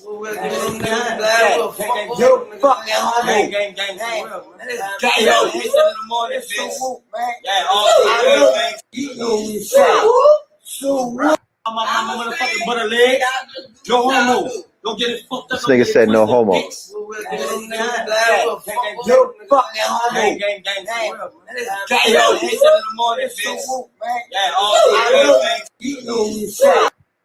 Ladies, if you go home with fellas like that from the club, if that's the people that y'all, because I be seeing y'all with y'all mismatched relationships, if that's what y'all into, you know, God bless you. You know what I'm talking about? Yeah, God bless you. Because y'all setting yourselves up for the biggest failure on this planet. So these Roland Martin ass niggas, right? Look at what Roland had to say. This was the national spokesman for the Nation of Islam and got suspended by Louis Farrakhan. He was coming to Fort Worth, Texas, and I was doing a story on him. I'm the only black male reporter in the newsroom, and he was coming to town, and so I'm doing the story. He's from Houston. I'm from Houston. To competing high school. I'm asking him some series of questions, and he goes, "Look, I need to understand what's going on with all these young questions." And I said, "Mr. Muhammad, let's go off the record." Now, normally he sort of says that. He says we're off the record. I said, "I don't give a fuck about you or any bow tie wearing Nation of Islam being pod members." I said, "These, I said, you look like yes, I did." this how these niggas talk behind closed doors. People, I'm trying to make you. You actually have a story that you can be. I said, you can talk to me, because ain't nobody else calling your ass. I said, know what you want to get? He said, let's go back on the record. From that point to the day that man died, he said, whenever he calls, put his call through. I had to let him know, man, I'm not playing these games. It happens. And so in this business, you're going to run against people who are pissed off at you. I've had city managers hold grudges against it. It happens. But what we as journalists can't do is give. If you take a shot at somebody, you have to expect return fire. Now, if it's death threats, it goes there, different story. This is how Nick Cannon talks to the Jews about you. This is how Charlemagne the God talks to the people about you. All right? This is what Khalid Muhammad, this is what Umar Johnson, no, this is what Charlemagne the God is probably talking to white people at Viacom about all of the guests that he had on the Breakfast Club when he's trying to make a deal. This is the fact, like I said I did a video with Rich. I said that the Nation of Islam, they gotta create a vetting process, because it's too many. They take pictures with clout chasers. The Nation of Islam, they'll let anybody around them. They let all of the Boule niggas into the fucking fold. They'll take pictures. They'll do interviews with the Boule. They'll take pictures with trap rappers and dope rappers. There's a picture with Farrakhan. The shit looked like a DJ drama mixtape cover. Every single person in that picture is adding and abetting to the killing and the black on black crime and to the degeneracy of our culture. But they never changed their rhymes after that. Why? Because I don't know if the nation is making them do anything but take a picture. So when you let lames, that's why I say we cannot let fuck the Breakfast Club at any of those platforms, because that is exactly what you're going to get. When it comes to them getting a bag from the small hats, they're going to put you under the bus for the small hats. That's what Nick Cannon did. The version of what Nick Cannon did with that apology, that's what you just saw right there. Because Roland Martin was on the phone with white donors. He was on the phone with white people talking about Khalid Muhammad, right? Talking about the NOI. There's a conflict of interest in this community when it comes to the woke people and what you know as the conscious people. You'll no longer consider conscious if we ever see you touching your fucking toes for a pink toe, for some white people, for the small hats, for the Yahoo, whatever you want to call it. If you lose your integrity, you're not part of this community. You're woke, nigga. You've been downgraded. You know what I'm talking about? If you want to stand on consciousness or whatever the new world comes up, they're going to create a new lexicon, a new term for it. If you want to stand in that space, right? If you want to stand on that sacred ground, you're going to have to, there's certain qualifications that there's certain type of things that you have to qualify for. The shit is like credit, right? The shit is like credit. It's like if you don't have 800 credit in this community, nigga, you're not driving off the lot in the motherfucking cyber truck. You know what I'm talking about? You're gonna have to get the Toyota, the Corolla, nigga, that woke vehicle. You're not driving off the lot in an off-world vehicle. Nigga, you're not off this planet. You're not even woke, right? You just sleep, nigga. You lightly sleeping. Where is the Sabi documentary from Nick Cannon? if the Sabi documentary doesn't come out on August 6th, right? And I'm not supposed to say this because I wasn't supposed to say, but the documentary was tentatively supposed to drop on the day that Sabi made transition. So if it doesn't, right, then you already know what the hell is going on with your mans in them. You know that one of the stipulations for him to come back and be embraced and get extorted by Jewish people in the industry, because that's the only thing that's happening. He's on an apology tour. This nigga is wilding out. He might pop up on wilding out without the turban. And I feel that one of the stipulations for him to come back to be in the good graces is that he had to scrap that documentary or water it down, right? I believe that he might take me and my family and maybe a few other people like Professor Griff out of the documentary. You know what I'm saying? If you have not been signed off by the woke committee, because they're the ones running the show right now, right? They're the ones that are moving the pieces around. So the woke jokesters or the woke committee, they have their favorite conscious people who they're like, nah, he's safe too. This, but if you anything Nation of Islam, anything Black Power, to Black Power, anything controversial, they don't. The woke people ain't gonna have nothing to do with it because that's the new line that was drawn in the sand. People talk about your Red Pill. You need to draw the line in the sand, nigga. They drew the line in the sand already. What are you talking about? It's a done data. They drew the line. It was like we can't talk to you no more. Sorry. Did y'all record the last lecture? Yes, we did. Yes, we did. You want a thoroughbred to produce the Dr. Sabi lecture? I mean, chances are we'll be doing our own version of it. And the public, the people will fund it or whatever we need to be funded. Because to be honest with you, you know, I could do it right now with the equipment that we have. Like we have the equipment. We would just be doing it super guerrilla out of our pockets. You know what I mean? And but that way you don't have nobody telling you what you can and can't do. You don't got nobody telling you who you can't interview, who you can't. Y'all already heard before the controversy, before anything happened with Nick Cannon and Professor Griff. Y'all already heard my critique about the trailer. You already heard my critique about that young man and how he was moving. So nothing surprises me. Nothing at all.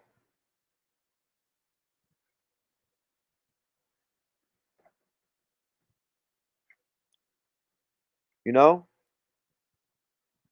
Yes, we are definitely in the passion economy. Shout out to all of my students that were in the building on Sunday.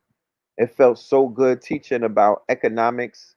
It felt so good teaching about empowerment. It felt so good teaching about upward mobility to the point to the point that I said that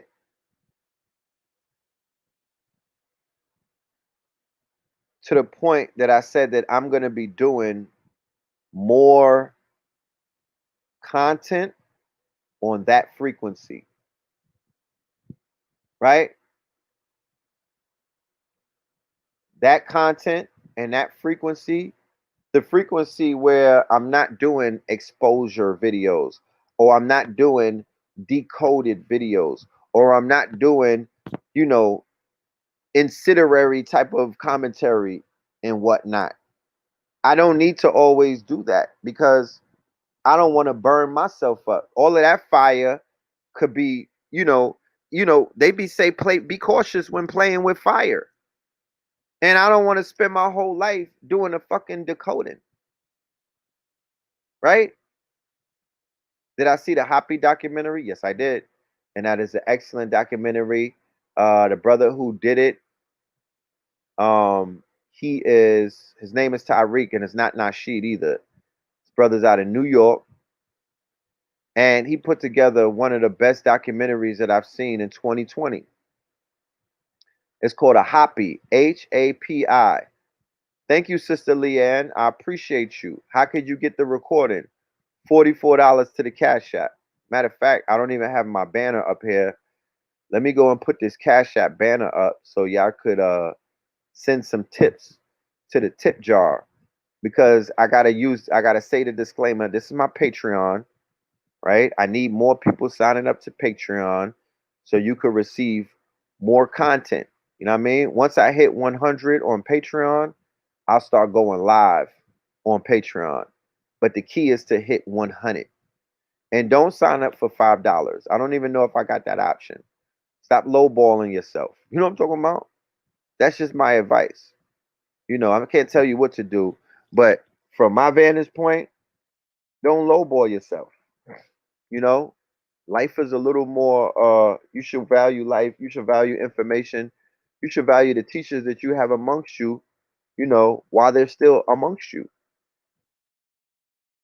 Because that won't, you're gonna get access based off of the price point that you're willing to, you know, be a patron.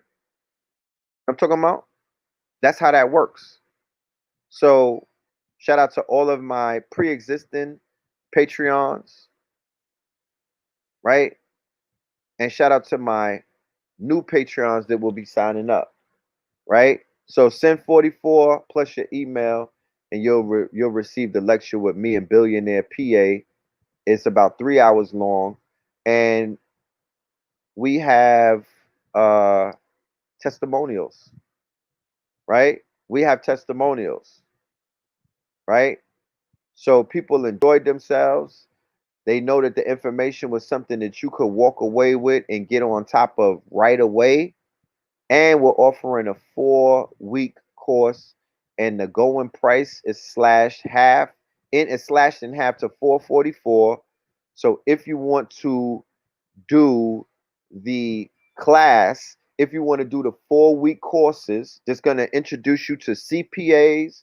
It's going to introduce you to, they're going to get introduced to copyright and patent lawyers. You're going to be introduced to the people that are going to level up your business. And then you're also going to be introduced to the quote unquote rules of the passion economy and more information about the passion economy.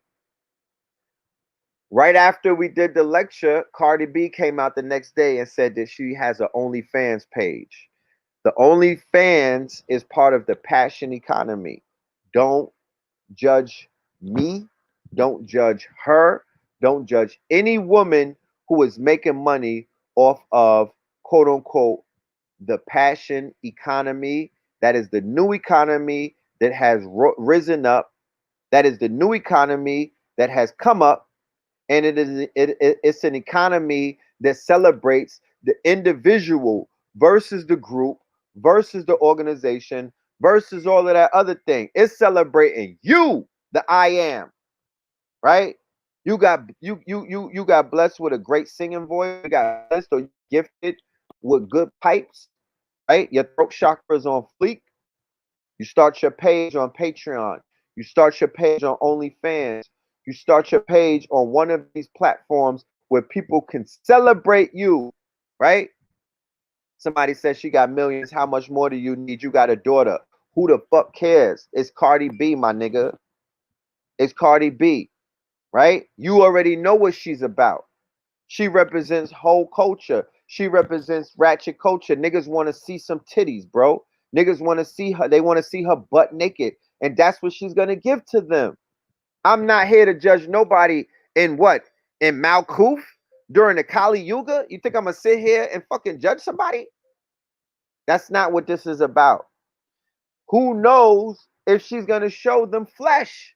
Because remember, OnlyFans, you don't have to be naked. It's not for adult content only. They got women on OnlyFans that's just dancing to music with coconut oil on their bodies in their bikinis, or they have a fucking sundress on. Like, really? We're gonna sit here and point fingers and act all judgmental as if people don't have the right. There's a paywall. Do you know what a paywall means? That means that if you don't want to see it, don't pay for it.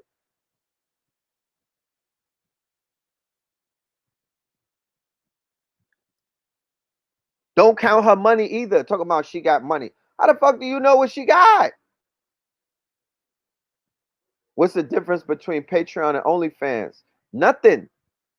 Patreon won't let you put adult content up there. Patreon. I was gonna do OnlyFans where I take the people on a journey with me when I'm on my roomies, aka the mushrooms, right? Because that's intimate.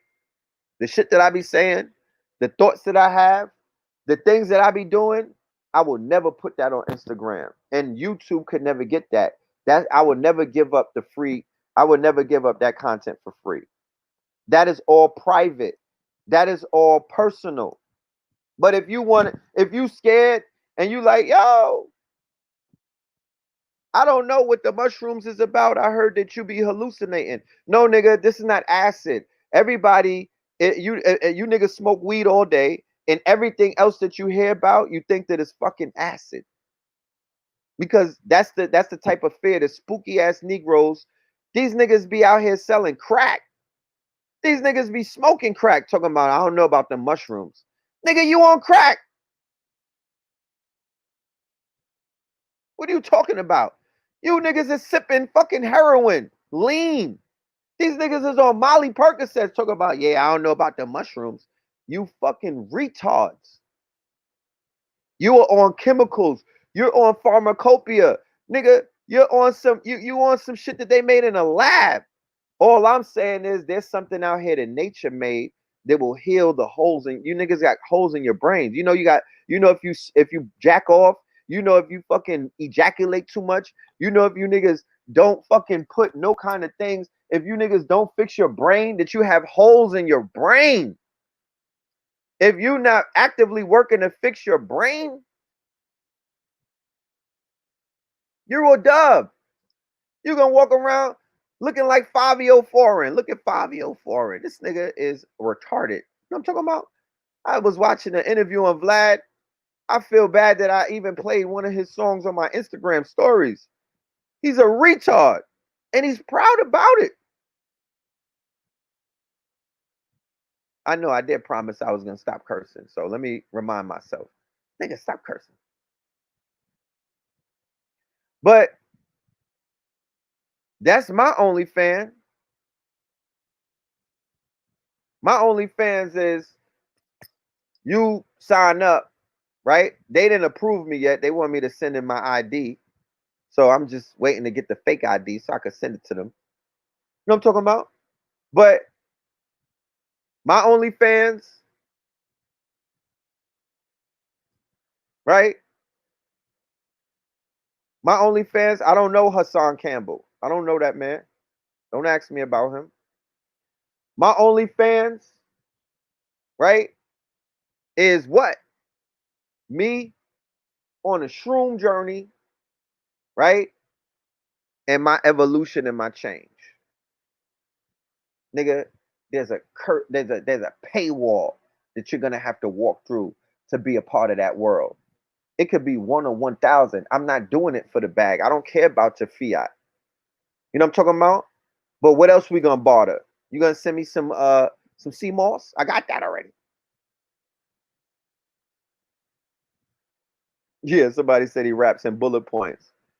Yo, if y'all want to see what drugs will do to your brain, go and watch Fabio Foreign's interview on Vlad TV. It's sad. It's just sad. It was heartbreaking to see a brother who I thought was so talented, so troubled. He's special. I didn't know he was special. And now he got the youth. A lot of the young children in New York is listening to. I mean, I would. No offense, but I miss Pop Smoke. Right? I miss Pop Smoke. I didn't know Pop Smoke. You know what I'm talking about? But I loved his energy.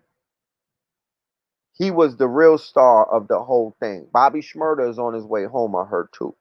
So Bobby Shmurda is about to take over. Yeah, I don't watch Vlad either. That should just be coming up on the things. And this morning I said, let me just see what the young God is saying because Choke No Joke was talking trash about Blue Pill. Oh my goodness. Please send me the link. What are you talking about? Send me that link.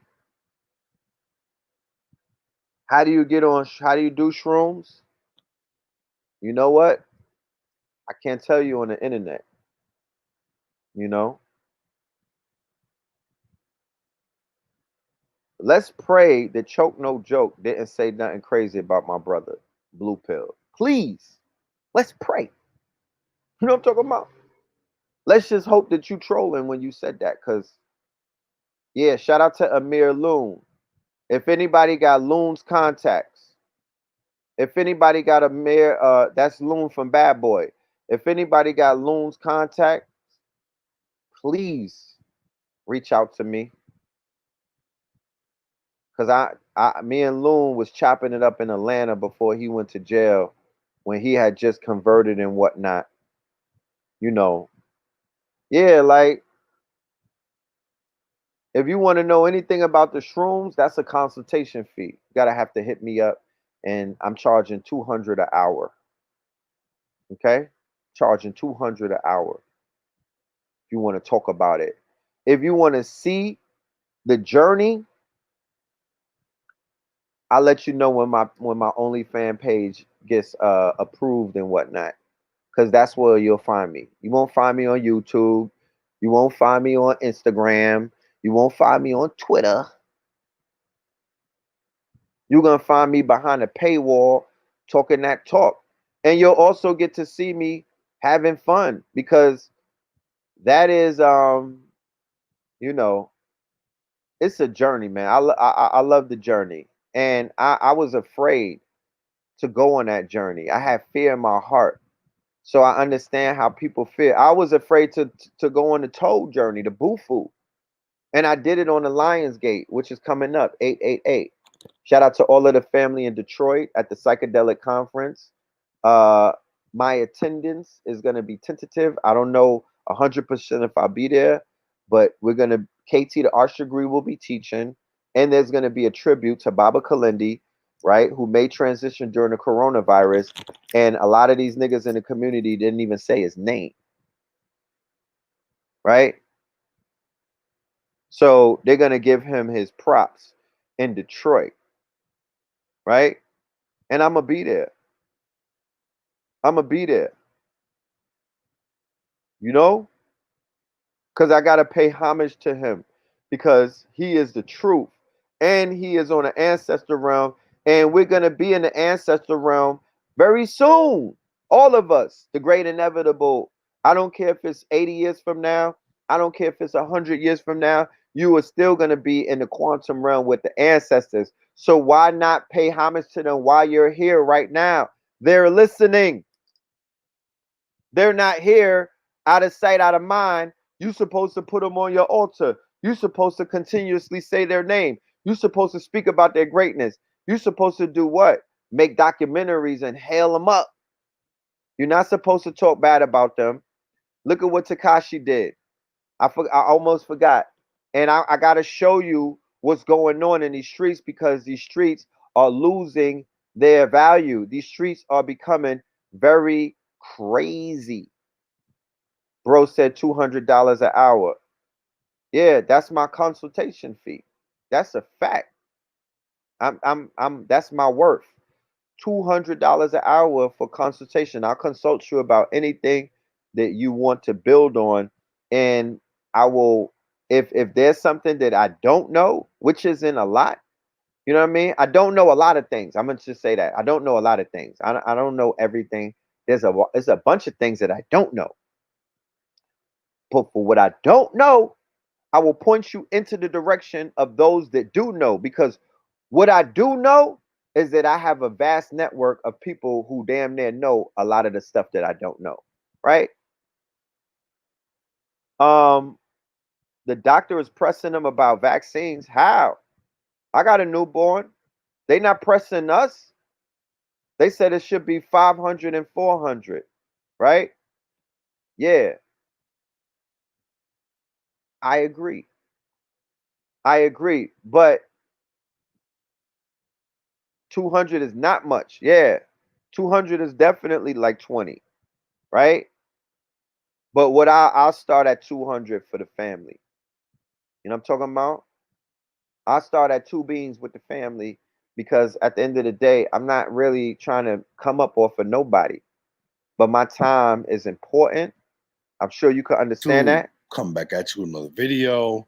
So Tekashi 69 recently released from house arrest, basically right back doing what he was doing before he got locked up, trolling and stirring the pot. Tekashi immediately went to Brooklyn to shoot a video in. Hold on. Before we even talk about this clown and this degenerate called Tekashi 69 who disrespected the dead. Did I see Mike Tyson talking about his Bufu experience? I'm gonna keep it a buck with you. The Mike Tyson interview, that's the shit that pushed me to do it because Blue Pill was telling me about it, and once again, I slept on my brother's advice, and I was questioning it, and I was scared. That nigga said, "Yo, I talked to God." I was like, "Fam, let me," the SpongeBob me. All right, I'm gonna be out. All right, let me go. Yeah, I was on that right there. I was like, all right, it's time to go. And I didn't understand what he was saying because my brother says things to me sometimes, and it's a little, that's why I dumb it down and I operate with the KISS principle. Keep it simple, stupid. That's what I do. That's my approach to teaching. I dumb myself down. I give people steps because I never want to sound, I don't never want to make a statement that you'll be like, what the hell? I don't want you to be in fear. Not to say that's what Blue does, but Blue will talk to me about certain things, and we have a way that we have our own language, the way that we communicate. And I was like, fam, I don't know if I'm going to have the same experience as you. You might be a little more enlightened than me. I might see a devil or something. But that's not what happened. I had the greatest experience of my life on last August 8th, 2019, on the Lions Gate with brother Hank Risenson, right? The Bufu, what is known as Bufu avalaris, what is known as MEO5-DMT, what is known as toad medicine. It's not a chemical. They didn't make it in a lab. It's not crack, nigga. It's natural. They scraped it off the back of a fucking toad, right? And I didn't hallucinate. And there's no hallucination taking place. I had what is known as the ego death. The ego death, right? My ego died. The individual that you may know as Red Pill for like 15 or 20 minutes, that nigga did not exist. I became one with what they call the most high, right?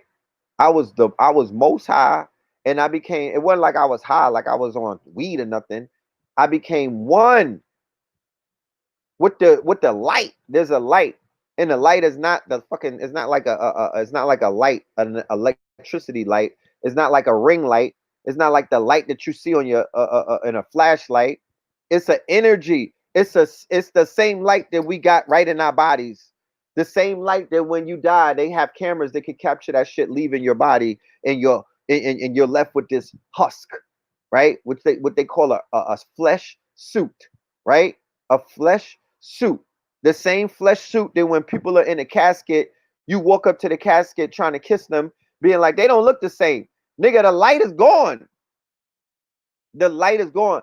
My father, he wants to be cremated, and so do I. You don't need to see me, bro. You don't need to see my body. If my light is not in my body, don't come taking pictures of me in a fucking casket talking about, yo, that nigga didn't look the same. Nigga, the animation factor of my body is my light. Once my light leaves my body, put a fucking picture of me up. You don't need to see my flesh suit. Niggas is trying to touch my cold flesh suit. That's not me.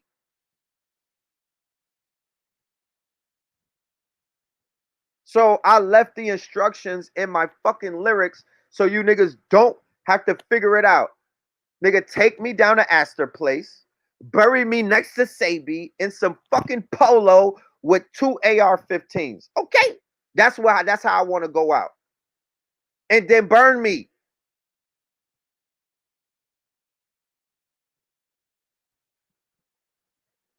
I don't need you niggas hovering over me on Facebook fucking live or Instagram trying to show the whole world my face. And it's my flesh suit, meaning that my body is not my spirit or my light has left me. Okay, if you want to see me, nigga, die, and then you'll see me at the fucking pearly gates. That's the only time that you'll be able to see me after I make my transition. You niggas will not be out here having a photo shoot at my funeral. No. Yeah, with all of my jewelry on. That's a fact. Oh, and some of my pets, nigga. Bury me with my lizard. Nigga, if I go take my bird with me, you know what I'm talking about? Yeah, it was a body high. That's exactly what it was. It was a body high. It was not a brain high. Regular DMT, right, will give you a brain high, meaning that you'll start seeing shit. Regular DMT, but that's called the spirit molecule. Regular DMT is called a spirit molecule. 5-MeO DMT is called a God molecule. Why? Because you're gonna experience God. God. God. And he's not a person. There's no gender. It's not, you don't got a white beard. You know what I'm talking about? The nigga's not talking to you. That's the only matchup that I could go for right now between them two. Dead Prez versus Black Star. Go get it. Yeah, my pets gotta come with me too. They gotta come with me. You know? The toad is in Arizona. Look, Blue Pill in his lecture, DMT, Dark Matter Timing, Blue Pill put up a post where there's an invasion of Bufu toads, and these niggas is like this big. They're eating birds. There's an invasion. There's an invasion of toads, and these are the Bufu toads. I forgot what state it was. I'm like, God damn, we gotta go catch them niggas.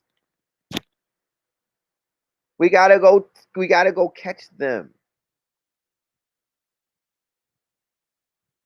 You know what I'm saying? You could still play that Twin album, the red disc and the blue disc. Fire, fire, fire. Can I speak on Jay Electronica and the Rothschild? Yeah, give me a minute. I'm gonna put him in the shower. I'm gonna wash him up lightly. So, oh, you already be out of your body. Look, if you a millennial, because look at y'all. Look at you.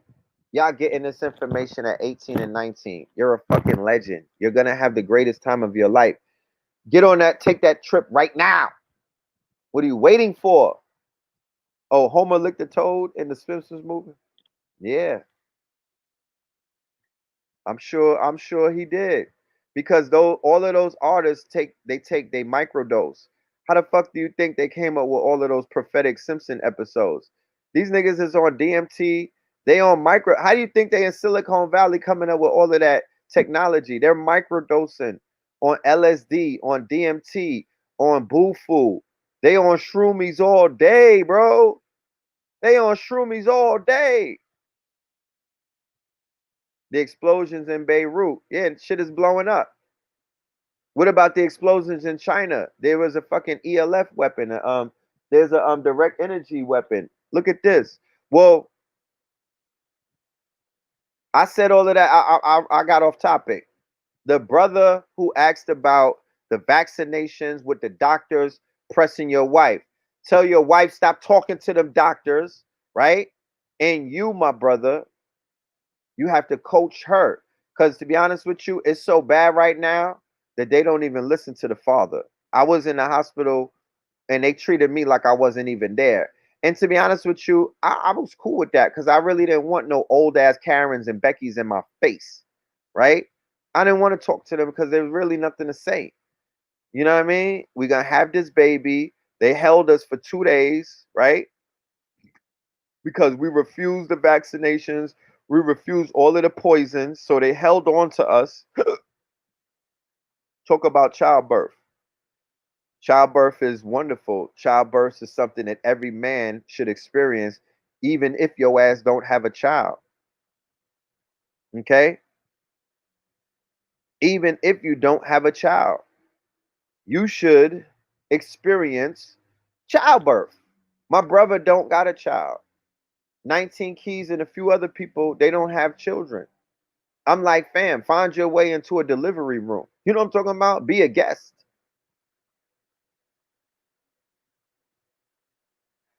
It's what it's, well, and to be honest with you, it hit differently when it's your child, though. You know, it hit different because, no, yeah, as a matter of fact, scrap that. Y'all go on the internet and watch that if you need to see a child come out of a yoni. Have your own child. That's the difference. That's when everything changes. My life changed for the better forever when my child was born. My first child's name is Amir, right? And he was in Amiri. I'm putting my Amir in Amiri denims, right?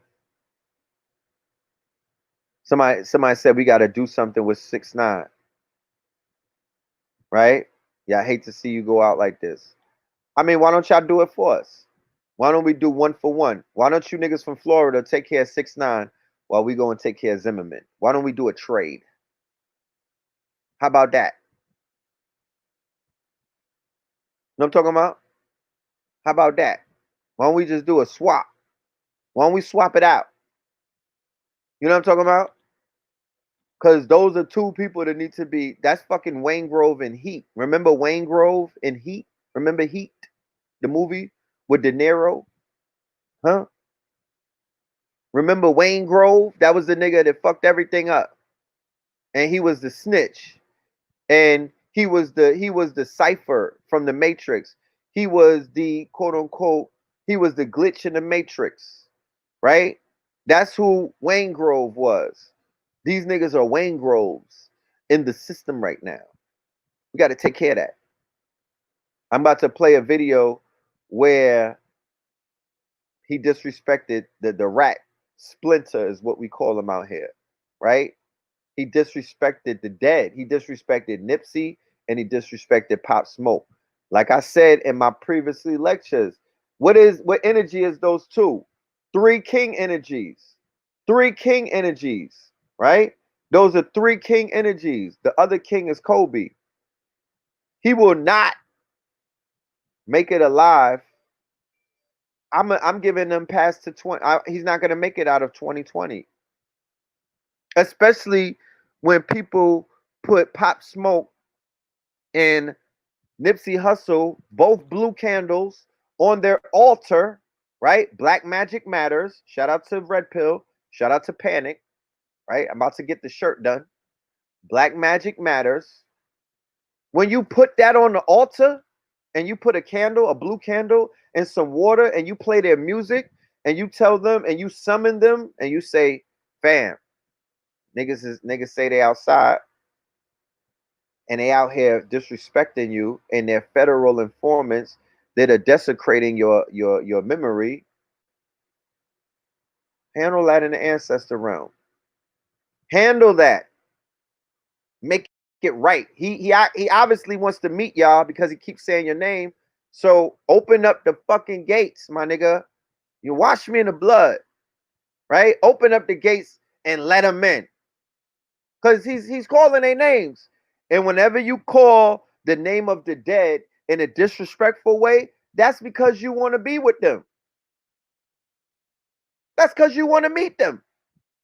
So my thing is this. For the Brujas out there that's playing, they want to be, you want to rock with the woo? You playing the song? She want to roll with the woo. Woo.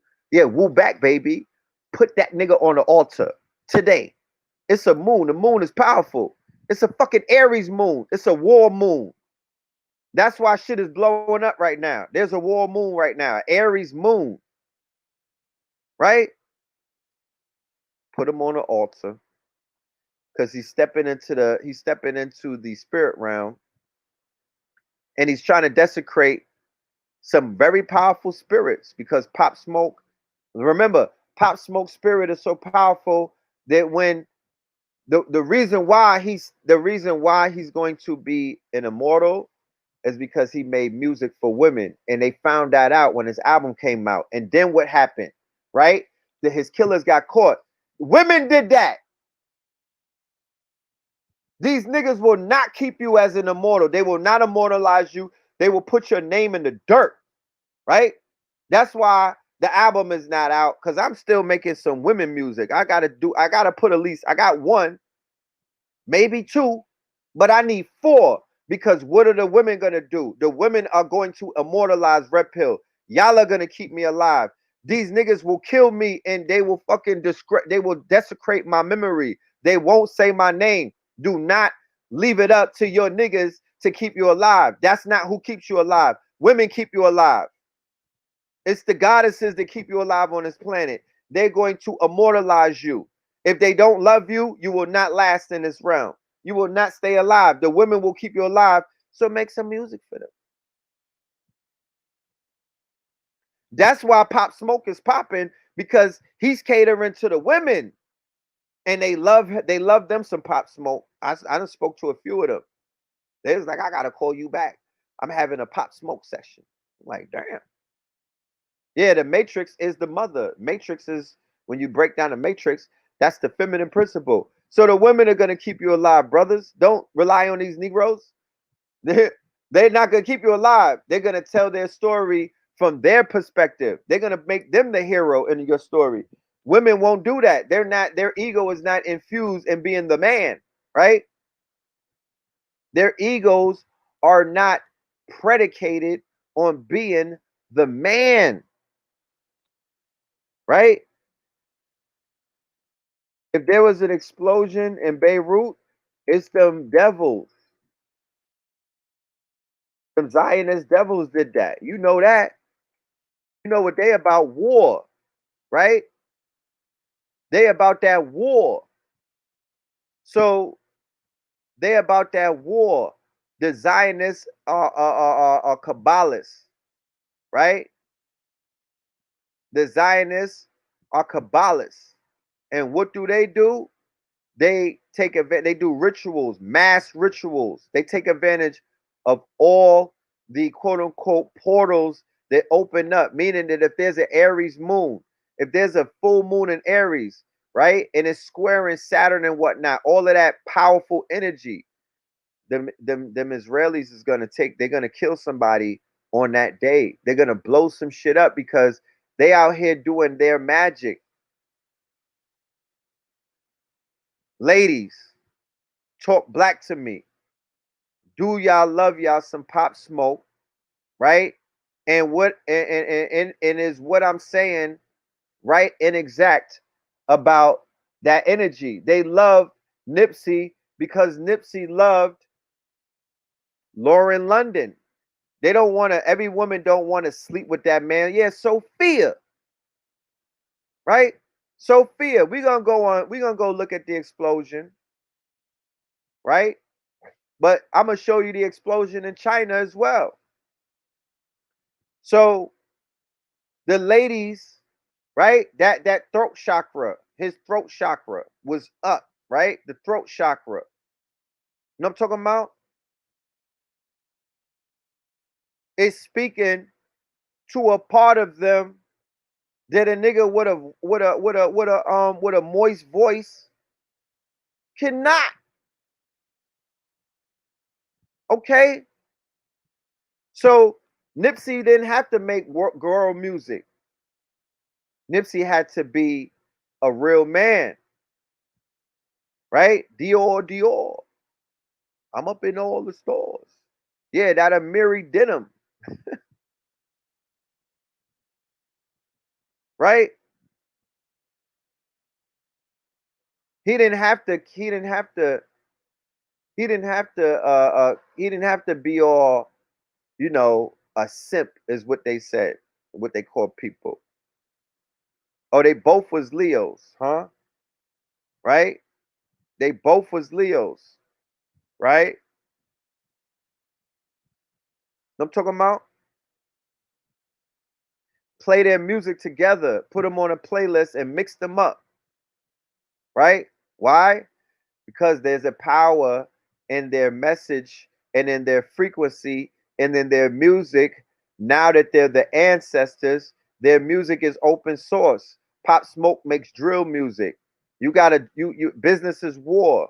You gotta go and drill your competition at the festival. Go drill them to some Pop Smoke. Bull 44 Bulldog. You know what I'm talking about? Welcome to the party. Hawks.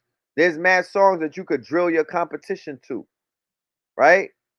And the stroke chakra is definitely blue. Max B got that energy. Okay, yeah. Shout out to Max, right? So Nipsey is motivational music. Nipsey is motivational music. Pop Smoke is warrior music. The moon, the energy of the moon right now is Aquarius and Aries. That's the rebel and that's the warrior. Nipsey was the rebel. Pop Smoke is the warrior, right? Pop Smoke is the warrior. Nipsey is the rebel, right? Hustle and motivate. He was going against the system. He wasn't too much of a gangbanger rapper. He was a disruptor, right? Oh, Pop is a Cancer. Yeah, he just came out of Cancer. Yeah, we just came out the Cancer season. Mailbox Money, right? Victory Lap. He's a motivational inspiration rebel. He was rebellious because he told you don't sign to a label, right? I think I need now that I'm wearing a V-neck, I think I need a neck tag. I'm looking at this space right here. It's screaming for a tattoo. You know what I'm talking about? I think I might do that. Don't judge me. So yeah, Nip was the general, Pop was the assassin. The rebel and the warrior. The rebel is Aquarius, the warrior is Aries. My sun is an Aries, right? So I'm experiencing warrior energy. My moon is in Aries. So the energy is here right now. We could tap into all of that right now. That's what I'm saying. People don't know. Y'all don't know. That's why when we do the blueprint 322, we are going to activate. We're going to show you how esoteric. We're going to show you how to utilize the occult aspect of hip hop, how to tap into the esoteric part of hip hop, how to not just listen to lyrics, how you can make it work for you. Nipsey's his shit is open source, meaning that if he's talking about killing another black man, you could switch that around and now he's killing somebody who you want to die. He's killing a rat. He's killing a Splinter. He's drilling. He's out there spinning the block, and he's drilling the ops, the Boogaloo boys, whoever you figure, because you got to remember too. You got to remember too. You cannot just call anybody your enemy. You giving them power. I have no enemies because I got no competition. There's nobody that could compete with me. The only person that's my enemy is my lower self. That's the only nigga that I identify. That's the only one who I acknowledge. There's nobody, none of these Negroes walking this planet could ever be my enemies. They're just my trolls, maybe. They might be my trolls. You know what I'm talking about? Somebody said pharaohs don't burn. Whoever said that I was a pharaoh? Because I think you're referring to me saying that I want to be cremated. Whoever said that I'm one of those? I'm a nest suit biddy, right? But even in India, they will put you on a rostrum. They will put you to the fire. You know what I'm saying? I want my ashes to be with my. I mean, put my ashes, turn me into a diamond or something. I don't need to be worm food. You know what I mean? Go through the process, bury me next to Sabi, but then put that shit in the fire. You know what I'm talking about? This is not fucking Serpent in the Rainbow. I'm not gonna be climbing out of the fucking. This is not the Thriller video. I'm not looking forward to climbing out of the graveyard, nigga, and doing the fucking and doing the goddamn robot dance and start singing with Michael Jackson. My light. If you pop my top, let's say that a nigga pop my top right now, my brains go all up against the webcam. The light, it will never die, nigga. My light is me. Whatever animates me will never die. It will pop out of my body, right? It will pop out of my body. You can't kill my light. You can't burn me and destroy my light. My light is indestructible. My light is me. That's what's animating me. My light. I'm a sentient light being. My spirit is unbreakable. Do the thriller move. My inner me is my enemy. Thank you. You could never, because remember, whoever you fight with, you are gonna be tethered to them. You're gonna be tied to them for life. Mike Tyson is tied to Evander Holyfield because he bit that nigga's ear, right? You can't mention his name without mentioning Mike. They're tied to each other. So that's why they say pick your battles wisely. You accept an opponent who's lower than you, Buster Douglas, and then that nigga levels up over you. No, you cannot. You can't get in the ring with everybody. You can't get in the ring with everybody. These niggas cannot stand next to me as an enemy. From where? The only war that I'm willing to fight is one against myself. That's the only one that matters, bro. These niggas is not my enemy. They're my admirers. You got people who go from admiring you to now they don't like you because they can't sit with you. That's not an enemy, nigga. That's a troll. That's a dick rider. Excuse my French. That's somebody that's obsessed over you. That's somebody who wants to sit with you. He might want to sit on my lap. You know these niggas is weird these days. He might want to sit between my legs like the video that I just showed you. You know what I'm talking about? So I'm not entangled to none of these niggas. Are you serious? I'll never have an enemy in what is called conscious community because you niggas wasn't here when I built it up. You can't be a Johnny come lately and think that you could stand with me because you can't, nigga. I wrote you into the script. You're part of my movie. I'm not part of yours, nigga. I'm not part of yours. I introduced you to our network, and my network is taking care of you, nigga. They got you out of the projects. How about that? You didn't introduce me to. You don't have a network. You know what I'm talking about? You don't have a network. So what the fuck? And you came into when I entered when people meet me, they life gets better. When I tap a nigga, it's a Midas touch. When I pop up on your thumbnail with somebody, they're like, you look at them. Go and look at everybody. Their life changed for the better. That's what I represent. That's what the pillars are. The people that we touch, nigga, they teeth get whiter. Niggas' skin start clearing up. And they start waving. I'm talking about? They get on a wave. They get on a wave. You damn right the conscious community is a mess.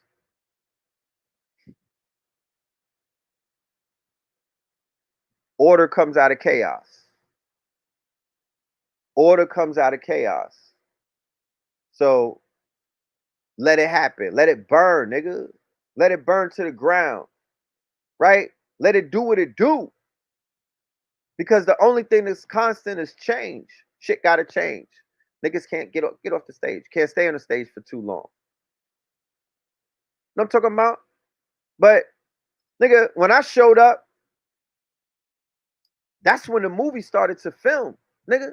What are you talking about? It ain't like I showed up to the movie late, nigga. When I showed up in 2005 on 125th Street, that's when the motherfucking tape started rolling.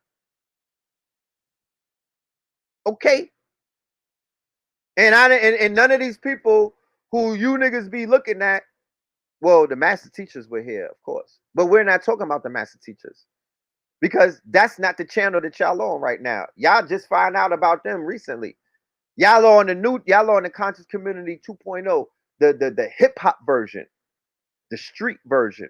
When niggas was in the trenches, that's the shit that brought the people to the fucking table.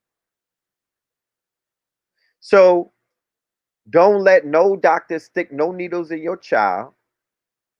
Don't let nobody they can't even push you for a birth certificate if you don't want to fucking sign it.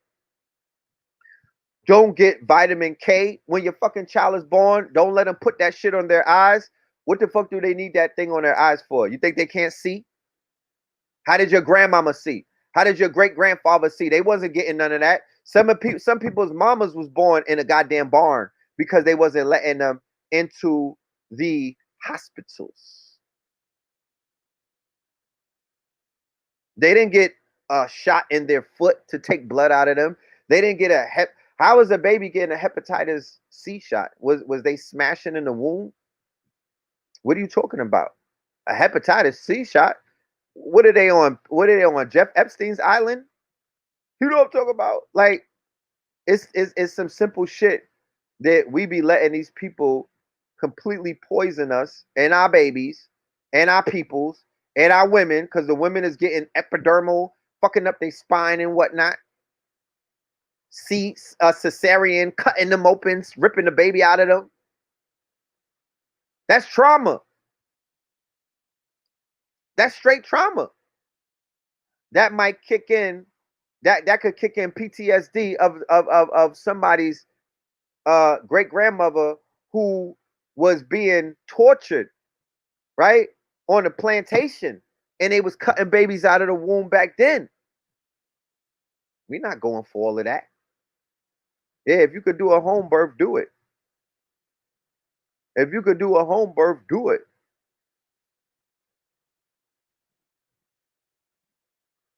You know what I mean? Salute and supreme salute. I'm talking about the utmost serious beef from up there. That type of salute to all of the sisters, the goddesses who gave birth naturally and at home.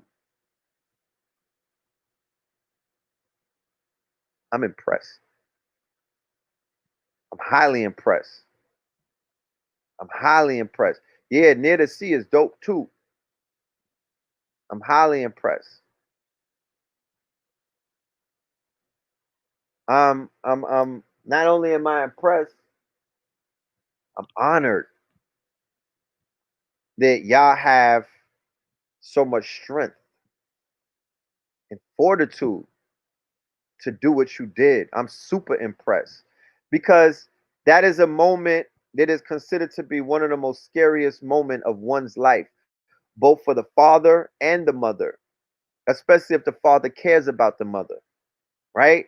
But then when a baby arrives, it is what is known as the Kairos moment, a moment in time that actually freezes, a moment in time that you can't necessarily replicate, a moment in time that is a moment where you are one with the ancestors, you're one with God. That moment when you see your reflection, that moment when you see that egg that was scheduled, right, to be discarded from your body, when you see that that egg turned into a whole human being, right, sisters, right, because this is you. The egg is you. The sperm, which is the light, that leaves you when you die, that's us. That's the nut, right? So in your scrotum, brothers, in your scrotum sac, you have a collection of light, sentient light beings, and they called it sperm, right? And some of us wasted in napkins, on fucking towels. You know what I mean? Wherever else you wipe off your fucking sperm when you spill it, right? But we're killing ourselves.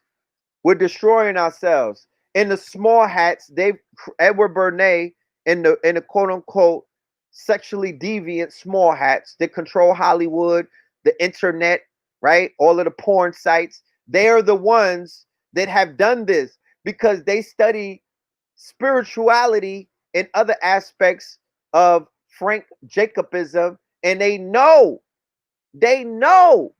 how to weaken the populace, not just with the GMO food, not just with the poison water. Look at this. You see got my little tail and whatnot. That shit smacking me. Not with the GMO foods, not just with the bad water, not just with the fake ass or the sugary drinks that we drink, not just with the quarter waters, not with the malt liquor, right? Not with BET and VH1. No. They're fucking up your sexual diets, right? They're destroying your sexual appetites. You can't even make love to your woman no more because you've been watching ghetto gaggers all your life, right? You don't know how to caress a woman. You don't know how to stroke her the right way. You out here doing drill rap. You drilling, you out here fracking.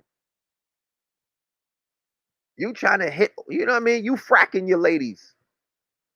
She like, damn nigga, slow down, but choke me while you at it. She confused. She watching Vienna sausage all fucking day. She just watching white niggas drill black women all day. And she thinks she want to roll with the woo. She think that's where it's at. You know what I'm talking about? Because if you was watching porn in the 90s, yeah, you got to see some real African, melanated shit. But the porn nowadays is compromised, and all you watching is white boys drill your women, right? And you watching trannies, black men. You know what I'm talking about? You watching a bunch of trannies who are not letting you know that they're trannies.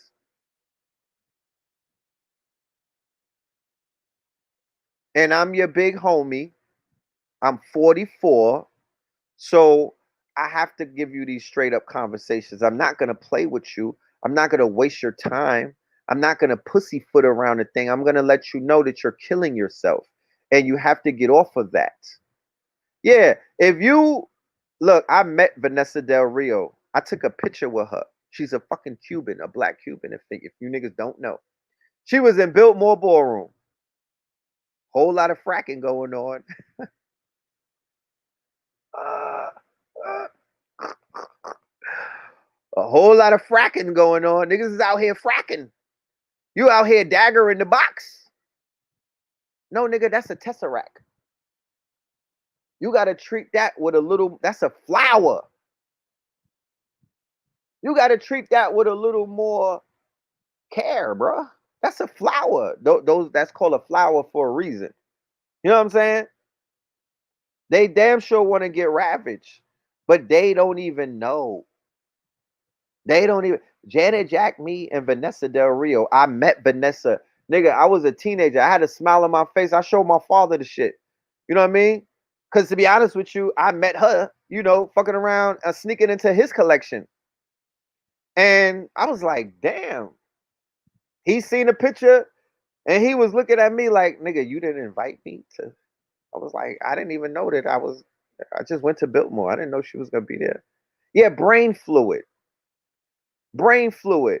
And niggas is in the hood looking emaciated, emaciated, whatever the word is, when you bust too many nuts and you look dried up and you look like you don't have no light and you look like you look like a nigga could just elbow you and break you in half. You look fucking brittle, right?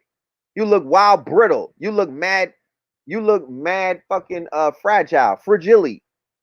Why is that? Because you don't got no brain fluid and your blue light is on your fucking cheeks, my nigga. I turn on the black light. We could turn on the UV black light and your whole crib would be white.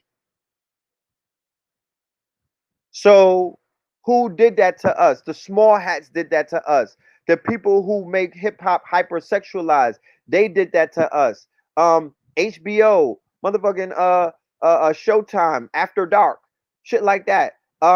Hugh Hefner, he did that to us. Larry Flint with Penthouse, they did that to us.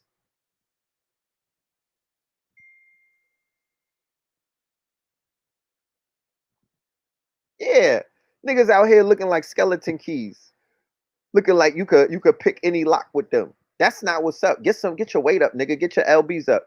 Go drink you some fucking sea moss. Go get with Supernova Slum. Get you some greens and get in the fucking gym, nigga. We're at war. We're at war.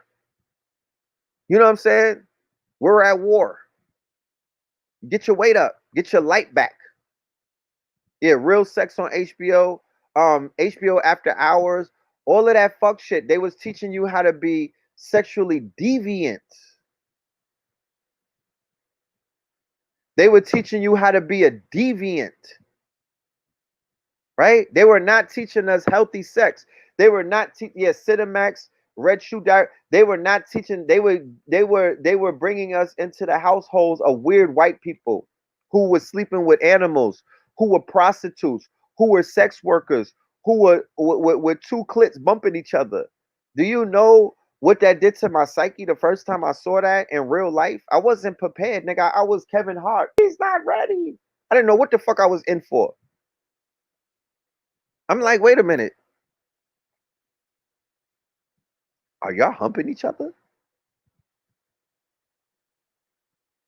Nigga. And then I got pushed out the way like I wasn't even needed. I'm like, goddamn. I said I could have humped you if it was all that. You know what I'm talking about? That's not my thing. I'm not, nah. And I'm not judging nobody. If that's what you do, ladies, do you. You know what I'm saying? I have a lot of fans and listeners who like to hump each other. And at the end of the day, you know, it is what it is. You know what I'm saying? But yo, that wasn't an experience that I would like to have again. How about that? You know what I'm saying? Let's go back in time. It was '03, right? Because y'all gonna be out here like, oh, Red Pill is out here having orgies, after his lecture. It was 2003. Okay. 2003. I was with a girl. She was a model, right? She was a model. Shout out to her. And she had mad girlfriends, like girls that were friends. And then she invited one, we had like the late night party.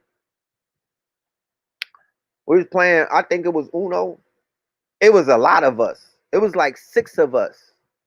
It was me and another fella. I don't want to put his name out there because I don't know if he wants me to, right? But it wasn't Blue Pill. And he used to sleep over the crib, because that was, that was gang. That was gang. We would hit the road. We would get money together. So he was over at the crib, and this nigga fell out. He went to sleep. So we started playing Truth or Dare after a few drinks. And the girl TT, right? She from Africa. Shout out to TT. I hope I'm not putting your business out there. But it is what it is. Like, she don't care. She was like, when a dare came, somebody said, where is this going? You know where it's going. When the dare came, I'm lit. I'm type tipsy. I'm like, shit, I want you to kiss her.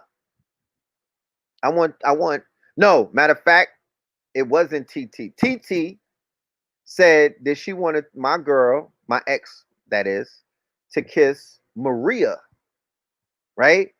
And Maria, who used to be in rap videos, shout out to Maria. Maria is gorgeous. So she's told Nicole, I want you to kiss. Now Maria was already out there humping women. We already knew that, right? We was like, Maria be out there humping mad women. Shout out to Maria. So then she was like, I want her to kiss Maria. And I was like, I want to kiss Maria too. So then they let both of us kiss her, right? Check this out. So I went first. And then Maria and Nicole went. And their kiss lasted a lot longer. And it was kind of intimate. I was like, well, goddamn it. Okay. All right. You know what I mean? And I'm going to keep it 1,000. I'm going to keep it 1,000. Somebody said, was your ex called Nicole? Doesn't everybody have an ex called Nicole? Am I the only one? I think everybody's ex is called Nicole. So I was like, this is kind of interesting. You know what I'm saying? That was first base. That was the beginning of it all. I was like, God damn it. You know what I'm saying? This might turn into something. Cause I'm gonna keep it 1,000 with you. I'm gonna keep it 100 with you. I was in a committed relationship, but I kind of had the hots for Maria. She could have got it. You know what I'm saying? I'm just keeping it 1,000. I think we all met at the same time. I met her in acting class. I went to acting class called a spirited actor with the Tracy Moore. If anybody's in the Hollywood or in the industry, you know who Tracy Moore is. So I got sponsored by my manager, Jackie Rowe, Mike Tyson's sister.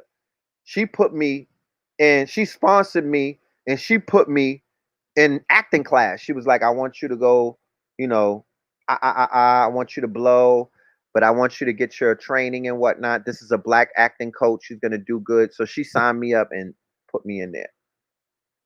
I'm surrounded by nothing but hotties. What they call them, baddies these days, because the models and whatnot. I was surrounded by vixens. How about that? Mad vixens in acting class, and here I am. You know, I'm from the hood. I'm like, all right, that's what's up. I'm trying to behave myself and just get my. I'm trying to just get my certificate. You know what I mean? I'm trying to get in and out of there, and it didn't work like that. I wound up getting into a relationship before I was out of there, and that was a great relationship. I had a good time with me and Nicole had a wonderful relationship. As a matter of fact, to this day, we are of great friends. You know what I'm saying? And her daughter is beautiful. You know, she's beautiful. You know what I'm saying? She's growing. She has evolved. She's even one of my listeners. So shout out to Nicole. I should have just came up with a pseudonym, but we grown. We grown. You know what I'm saying? And to be honest with you, she ain't do nothing wrong. She's a woman who was attracted to another woman. And we were lit that night, and she wanted to try out something. Why did we break up? We grew apart. I moved to Miami to work with Pitbull, and I was in Miami, and that long distance thing didn't. I was like, come to Miami, come lay up with the God. You know what I'm talking about? Because we could walk to the beach. A nigga is heavily tanned. You know what I mean? You know, I was trying to move her to Miami. You know what I mean? But she was deep in lesbianism at that point, so she couldn't go with me. I'm just keeping a buck. Because when I came back to visit her, guess who was in the crib? Yeah, Maria, nigga. So, yeah, the long distance thing didn't work. And I'm in Miami. Talk black to me. So guess what was going on in Miami? I'm living in a building filled up with Cubans. Guess what was happening in Miami? And I'm rolling with Pitbull, right? Alfredo. What's my dude name? Alfonso. What's his name?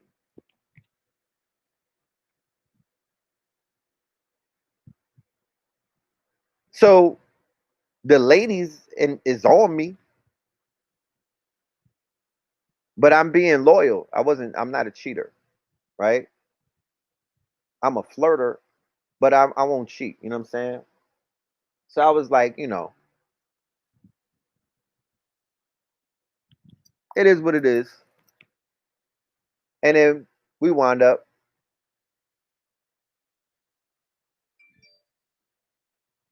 We wound up. What did me and Pitbull do? I was his stylist. I got booked to be a stylist because I was doing stylist work with people in the industry because I know how to dress and I know how to put I know how to put looks together. But at that time I was a booster, right? So I was double dipping. The reason why I like the whole stylist thing is because I could go into the sample sales, and I could go into showrooms and they was giving me shit for free. So that was right up my alley. You know what I mean? So being that this was around a time when in New York when the streets was infiltrating the industry. If anybody knows about the time, that was around the tunnel era. From like 1994, 95, 96, 97, 98, 99, 2000, street niggas was infiltrating every single facet of the industry because of Puff Daddy, P. Diddy, and all of them pushing Bad Boy. The tunnel era. It's just the tunnel era. That was that era. Street people were transitioning into corporate America, and we were brokering deals in the clubs. We was brokering. You could meet somebody in the tunnel, Club Envy, the Arc. You could meet somebody in Speed. You could meet somebody at any of these clubs, and if you follow up with them, you could land yourself in an industry position. We was doing Justin's on Mondays. You feel me? They didn't start shooting up the tunnel. I don't think nobody. The tunnel might have got shot up once. Niggas was not getting in the tunnel with no hammers through that tunnel security. And if you start shooting up the tunnel and that security get their hands on you, it's a wrap. They breaking bones. New York was definitely known for boosting. New York gave the style to the whole world. Let's keep it a buck. New York gave fashion to the world. We gave sauce to the world. We gave swag to the world. That's what we do. I got time. You want to argue? You know what I'm talking about? We brought y'all Ralph.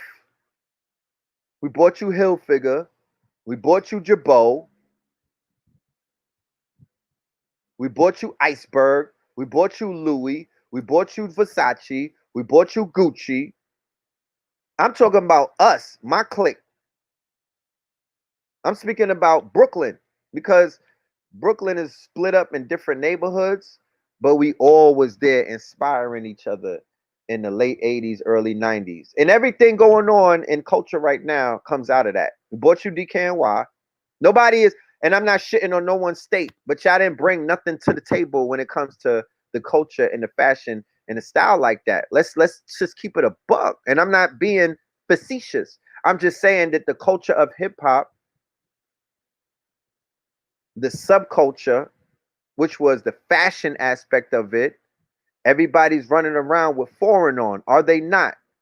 Besides the fucking Fashion Nova, niggas is dying for foreign. We was dying for polo when I was young, but that's an export. That is an export out of Brooklyn, not even Harlem. They didn't teach niggas because niggas is not wearing Peles around the world, right? And definitely not the Bronx, and definitely not Queens. Shout out to Queens, but y'all, the fashion that y'all brought to the table, the fucking 50 Cent tank tops, the G Unit, niggas is not wearing FUBU. We not wearing G Unit. We not wearing the Run DMC leather fucking suits with Adidas. The South just started dressing fly. And to be honest with you, I got there. Nobody could never tell me nothing about Atlanta because I was there in 97 and I didn't see a lot of people. I was there 10 toes down in 97 in the underworld of Atlanta, and I seen how they dressed. They was taking they copied one of my day ones named Burger Billions. If you from Atlanta, if you from anywhere in Atlanta and you don't know who Burger is, you wasn't outside. This is before BMF. Burger Billions. That's who style a lot of these niggas copy. Go and ask anybody from Brooklyn who was Burger that lives in Atlanta right now. Be like, yo, who Burger Billions from Bed-Stuy? I got the receipts. Where's Carl Kanai from? I don't know, but niggas is not wearing Carl Kanai. I'm trying to explain to you I'm trying to give you history. The way that the way that I don't know if they telling it the right way. I'm giving you history. When we started going to the clubs, that's when all of the boroughs came together. Other than that, nobody from Flatbush could even walk into Bed-Stuy like that. You get your top pop. Niggas from Queens could not come into Brooklyn to come and visit no female. You would have to shoot your way out of Brooklyn. This is before the club days. The club started taking off when Biggie and them really started popping 94, 95. That's the tunnel era.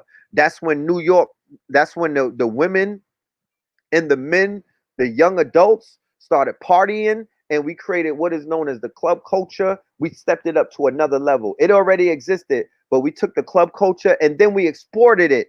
That's why you got Club Live. That's why you got 112. They was in 112, right?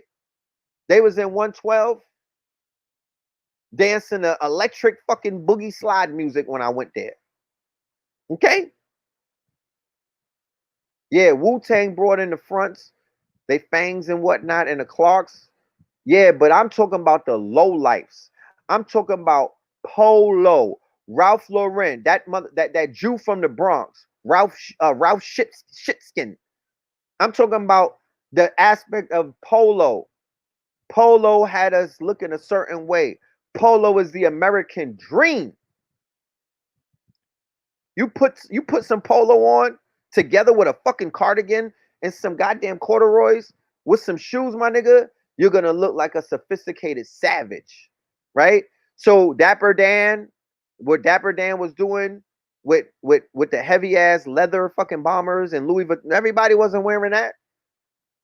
Everybody wasn't wearing that. I'm not no drug dealer. I don't wear that. That was for the drug dealers. Actually, the stick up kids was robbing people that was dressed like that because those are the drug dealers. You understand?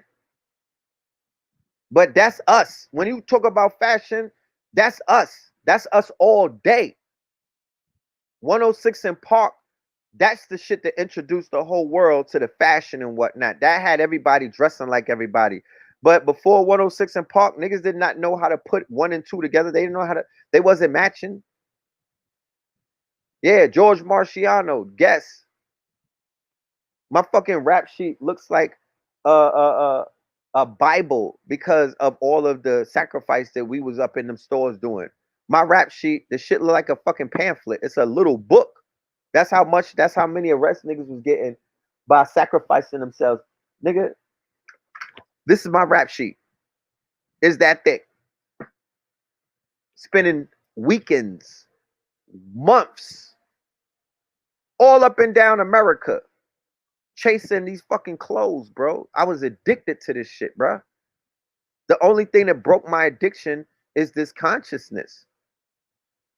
We had Columbia whiz bangs, the Columbia with the goggles, with the ski goggles. You know I'm talking about? The Nautica. We was running out of stores with bags. We had bags. We had Lizzie bags. They were filled up so much it looked like we had Lizzo in it. That's how filled up the bags was. It looked like we put 2 Lizzos in the bag. Not even running out the store, walking out the store calmly, and the alarm wouldn't go off because we was protected. We brought Coogee to the world. It's not the rappers. The rappers are speaking about the people who they are copying. Remember, all of the rappers are fucking cap because they all speaking about niggas from their hoods that don't rap.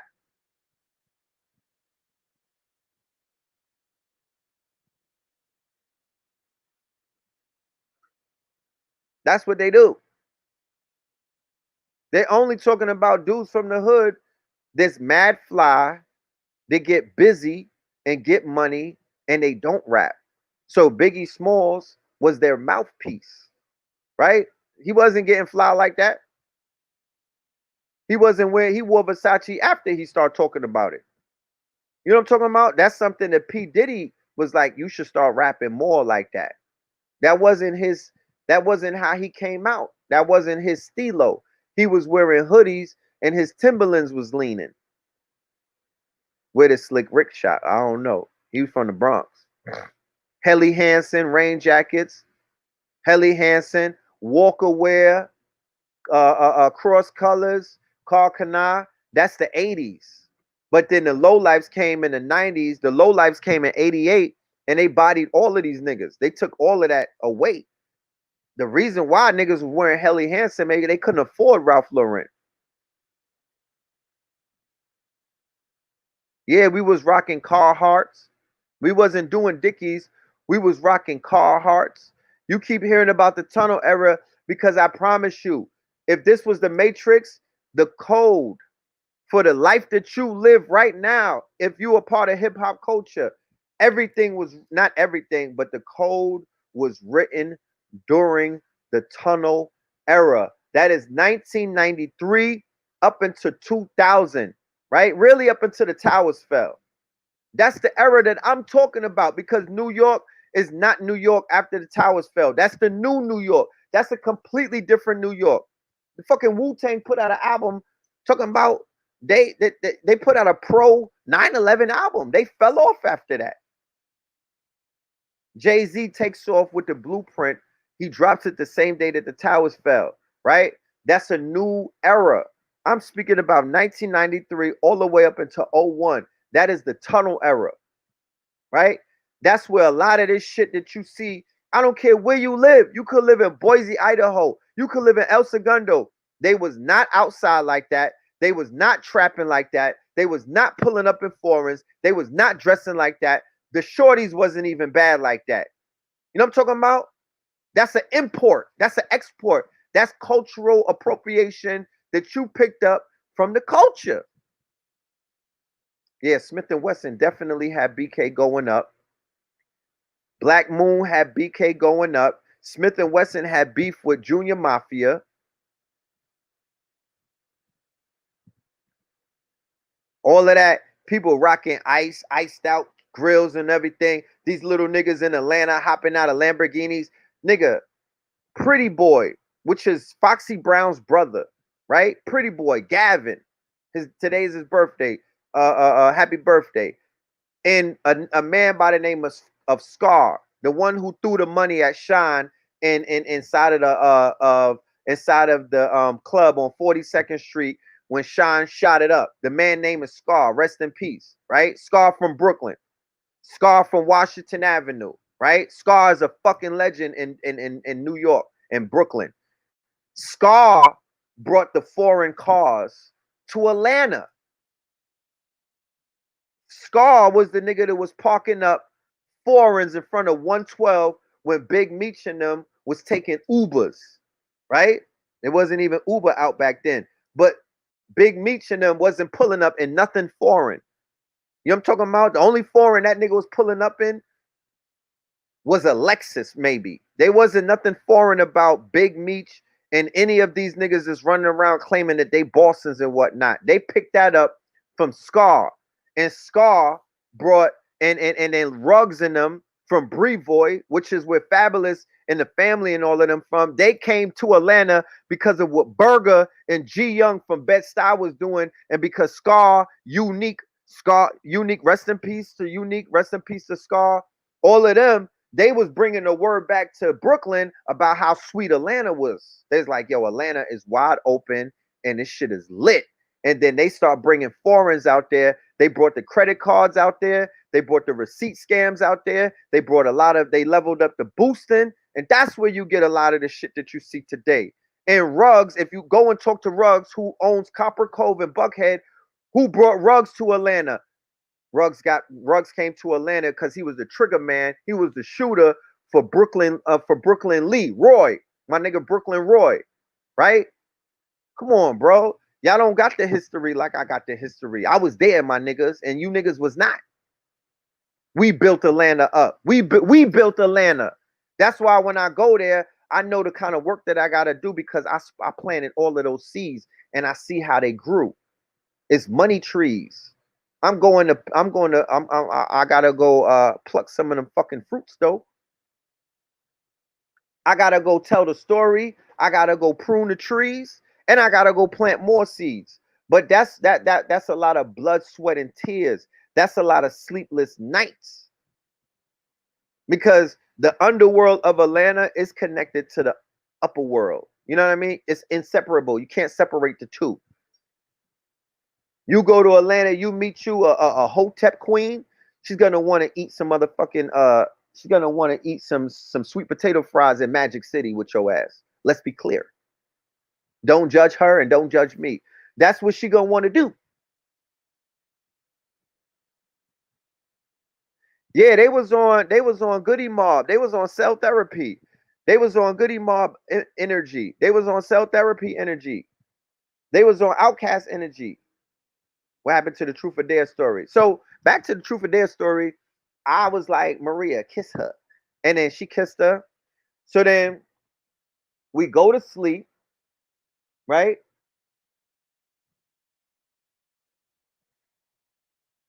And then my ex-girlfriend, she starts fooling with me, right? She starts fooling with me and wakes me up. I don't know what she did, but whatever it was, it activated the guard. And then, but at this time, this is we live on 61st and 2nd, right? Anybody ever been to apartments in Manhattan, you know how small them shits in. So we're in a studio on 67, because like I said, she's a model. She used to bartend at Scores. She's getting $2,500 a video. I'm getting money at that time. So we living up in the city. We popping and whatnot, right? So the crib is mad small. So we all sleeping together, right? My homie, he's sleeping on another mattress with TT and like two other women. Cause anybody dated a model, you know what it is. That's how I got hip to a lot of shit that be going on. Cause I'm just a fly on the wall. But then I'm mentally writing notes because I'm eavesdropping. I'm like, God damn, shit be lit behind the, you know what I mean? Y'all women got the blue wall of silence. But y'all should never fuck with a nigga like me because I'm gonna take all of that cloth and run with it. You know what I'm talking about? I'm not gonna kiss and tell, you know. But I'm listening. I'm paying attention. I'm like, damn, I got stories for days. This is only '03. You know what I'm talking about? You should hear my 2012 stories. But I'm paying it, So she wake me up. So it's a lot of women, it's a lot of that energy there. So in my mind, I'm like, damn, I don't really want to cut in front of other people. I'm not one of those, I'm not into voyeurism. You know what I'm talking about? Like, that's not what I do. But then I was like, fuck it. You know what I'm saying? Let's go. So, we are being passionate towards each other. That's a good word, passionate. We are being passionate towards each other. And Maria gets up out of her slumber. And then she joins the fold. I'm like, wait a minute. I'm looking at my whiz for permission. You know what I'm talking about?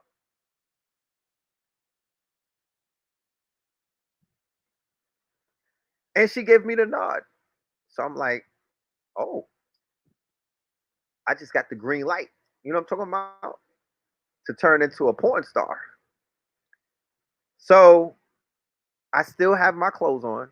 Let's be clear. And as soon as I was getting ready to take them off, these two start humping on each other and going at it. I'm like, wait a minute, hold on. We're part of, you know what I mean? We need to, that, you know what I'm saying? I'm caught off guard. I'm gonna keep it apart. I'm like, a lot of that shit went out the window. I'm like, well, oh, wait a minute, let me sit back and watch this. And then fucking TT wakes up. Keep in mind, I said TT's an African, right? TT went after my ex-girlfriend like she was a bowl of jollof rice. The TT pushed me out the fucking way, bro. You know what I'm talking about? I'm like, God damn, what are you doing? TT went after my ex-girlfriend like she was some cassava.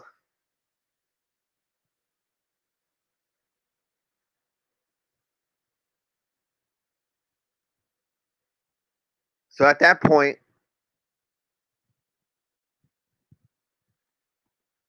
I'm like, the man in me is trying to register this shit. It's like, nigga, did you just get deboed out of the box? Like, did she kind of like, did you just get cock blocked? Would you let another man do this to you? You know what I'm saying? Because she was acting real masculine at that point.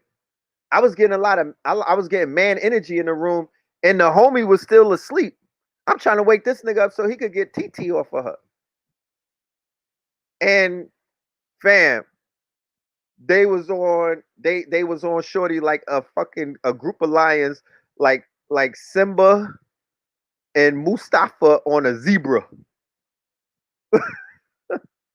I was the only fan, nigga. It was only fans back then, nigga.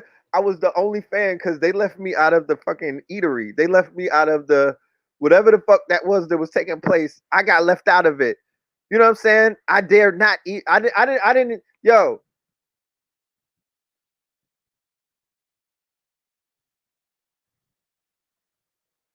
they implemented segregation that morning.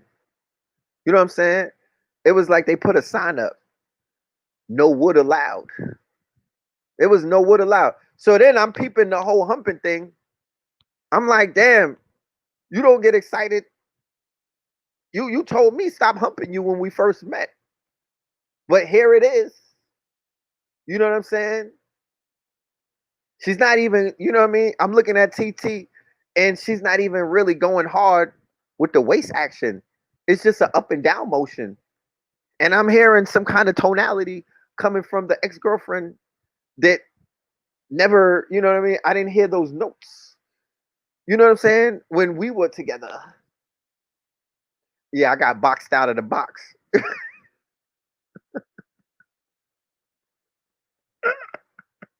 I got boxed out of the box. I didn't know how to play the game. I still don't know what part, I don't even know what my role is in those situations still to this part. Is Eric Sermon valid in saying that he brought hip hop to Atlanta? I can't necessarily say. There is a story with Eric Sermon bringing hip hop to Atlanta, but I'm not to say that he brought it to Atlanta. Shit, with what's my dude? What's my dude? What's the young boy start with a K? Is it Keno? Is it Keno? Keno was rapping, right? Oh, Eric Sermon is the king of Atlanta. Okay, I didn't know that. I didn't know that. I wasn't. You know what I wasn't gonna do? I wasn't gonna just interject, right? And mess that there was a dance taking place. You know what I'm saying? I wasn't gonna interject with the phallus and mess that dance up. You know?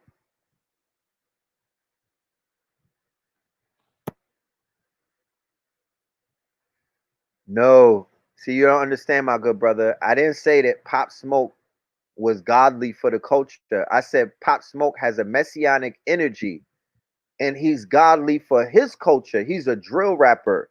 He's from the trenches. There's gods in the trenches. I'm not a fucking Jehovah's Witness, my nigga. I deal with the light and the dark. I'm heavily balanced, if you can't tell. So you gotta hit me with some killer fucking music. I deal with dark energy because dark magic matters. What are you gonna listen to while you do a ritual? Who do you listen to when you getting ready to kill something? Who the fuck are you gonna plug in when you getting ready to send something up? Huh? Who's on your playlist? Tracy Chapman? You know what I'm talking about? They said some things about Eric Sermon too, and I'm not gonna repeat on his live, but I'm yeah, it's no wonder he's the king of Atlanta, right? Big Meech is from Detroit. They took over Atlanta. Yeah, they took over Atlanta when he killed Wolf. They took over Atlanta. Yeah, that's a super fact. They definitely took Atlanta over, but it wasn't just Big Meech. It was Ill from Regents, which is in Flatbush. It was a few people that was with him. Even Blue Da Vinci and them niggas. And it wasn't just Big Meech. He had a team. So let's be clear when I speak about people like Pop Smoke and I speak about the artists. I'm not one of these corny ass conscious niggas that be acting like because I'm conscious, I'm gonna throw away everybody that's talking about killing niggas or people that are gangster rap. No, I'm not that. I'm not that kind of a conscious dude. I'm not cut from that cloth. I'm giving it up to. I'm a fair. I'm a fair trade practitioner. I give it up to niggas that's lit. I give it up to the energy, not the persona. I give it up to the energy. Eric Sermon had a rim shop. Yeah, Midtown. Yeah. Was they only selling tires? Was they only selling tires? I'm gonna cook 69 in a minute. But I'm gonna say something about Pop Smoke real quick before we get into anything else. I'm gonna talk about Bashar Baraka. That was his name, Bashar Baraka. And when we do, when these artists, we do the gematria on them, we look deep into their history. Nigga, he's an ancestor, and he could be summoned, right? He could be tapped into for dark magic, right? For dark magic. Somebody said disrespectful bussy. They said he was gay. They said Eric Sermon was gay. A lot of people, a whole bunch of people. You know what I'm talking about? I'm talking about a whole bunch of quack like ducks. So what am I to say? Yeah, Pastor Troy bodied Master P with no more playing in GA. To be honest with you, when I was in Atlanta, Pastor Troy got y'all lit. Pastor Troy got y'all lit. If just Google it, man. You're not gonna have me up here uh telling no lies on nobody. But yeah, they said that he was moist. You know what I mean? I'm not making it up. Yeah, Pastor Troy was the one who really put a highlight on Atlanta artists. Because remember, Atlanta is a transient town. So New York, what did New York do? New York exports New York niggas everywhere. If you in a quiet town, chances are it's some New York niggas that came out there looking like Wu-Tang, or it depends on whatever era is popping. A New York nigga is gonna come out there looking like that. If they from Queens, they out there on a Mob Deep trying to look like 50 Cent with the fake ass G Unit tank tops. If they from Brooklyn, they had the Yankee fitted tap to the side trying to be Jay-Z with the Timberlands that they're not tied up. You know, New York niggas deported themselves all over the world, especially Brooklyn niggas. And they influence wherever they go with their culture. Right? That's what they do. They export cultures. They export culture. And they're disruptors. They're not coming to your town on some quiet shit. They're not going to come to your city and be quiet.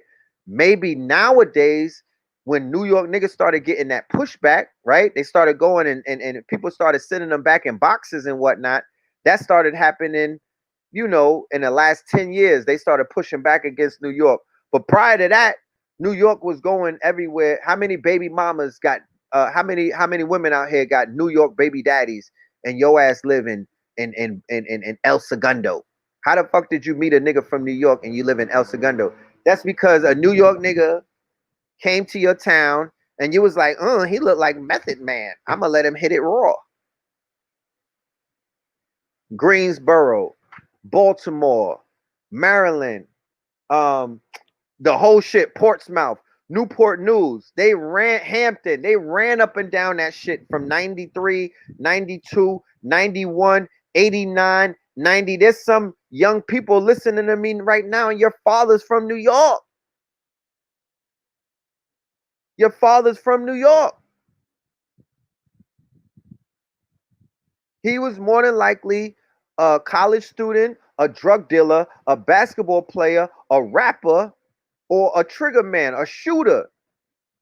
You know what I'm talking about? And he came to your city and he got with your mother and they had a very good time and they fell in love and she was completely, and he was also, because I'm gonna tell you this, it's the women from out of town leveled up New Yorkers. The women from out of town, y'all had New Yorkers coming back with a glow. Like, damn nigga, where you went?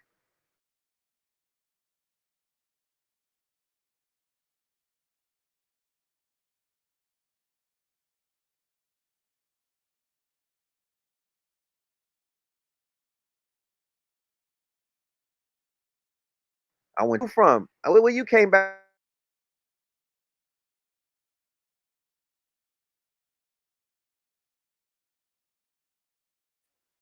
God damn it. We got the fucking storm outside. Shit birds. My lights is about to go out again. So we ain't gonna be here too much longer. Those southern bread, southern hospitality, some of the most gorgeous women that I've ever seen in my entire life, right? Of African descent, of Indian Aboriginal descent, right? Man, my eyes were opened up when I began to travel. I love some New York women. Y'all are beautiful to the core. You already know what it is. Gang, gang, gang, gang, right? Gang. But women from Florida, women from Georgia, and I'm talking about all of the fucking towns. Women from Texas, women from Greensboro. I went to Greensboro in '93. They pulled I was with some drug dealers. I'm gonna keep it a buck. And that's where I met Coach Kayer. Coach Kayer was dealing drugs, right? I'm not telling on him because he tells his own story. That nigga was moving more crack than a little bit, right? And they took us to North Carolina A&T. Oh my good nigga, I was dead. I went to Myrtle Beach and I saw Biggie in 1994, and I was also with a drug dealer named Panna, right? Because that's how it was back in the days.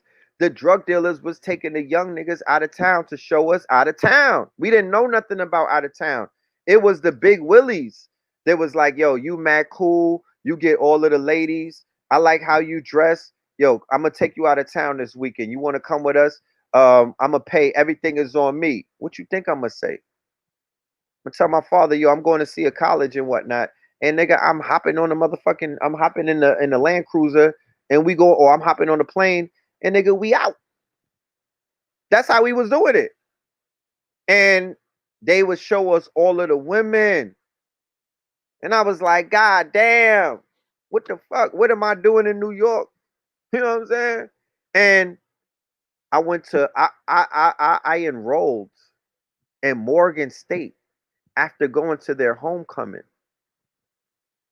I enrolled in Morgan State in 1990 after I was supposed to be in Morgan State, but the day that was supposed to report to my dorm, I stayed behind in New York because I was in a relationship and I was heavy in the streets and I was kind of knuckleheaded. You know what I mean? I was a little too far gone.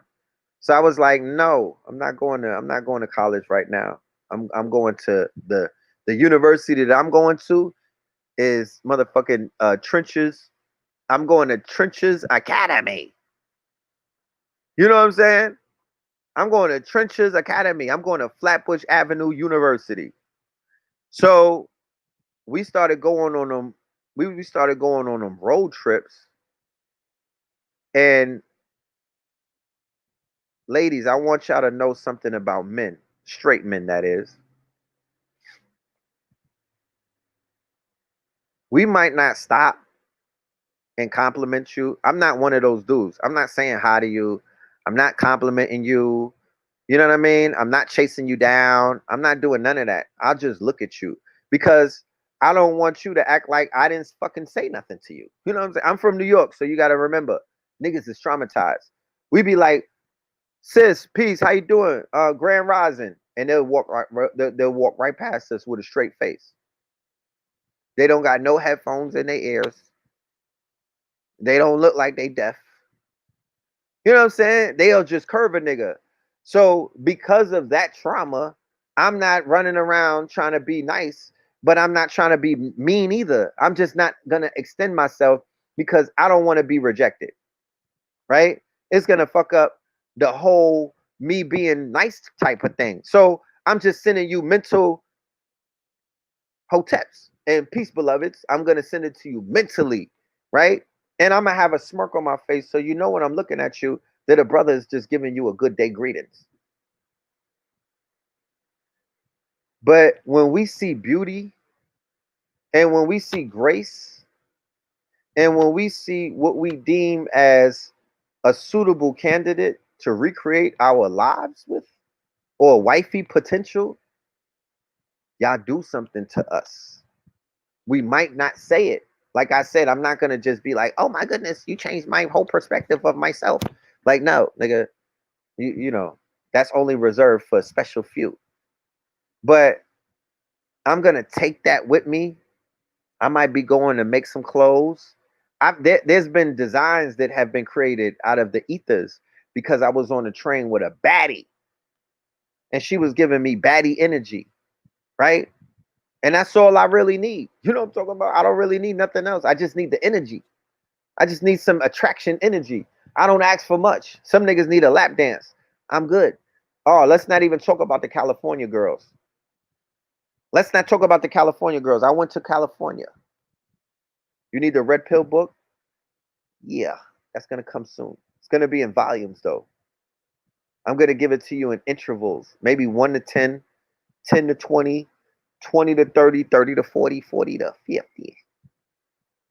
Because to be honest with you, I gotta try. I gotta get on some more plant medicine so I could remember shit. You know what I'm saying? I got a lot of shit in storage that I can't remember. You know what I mean? Because of trauma.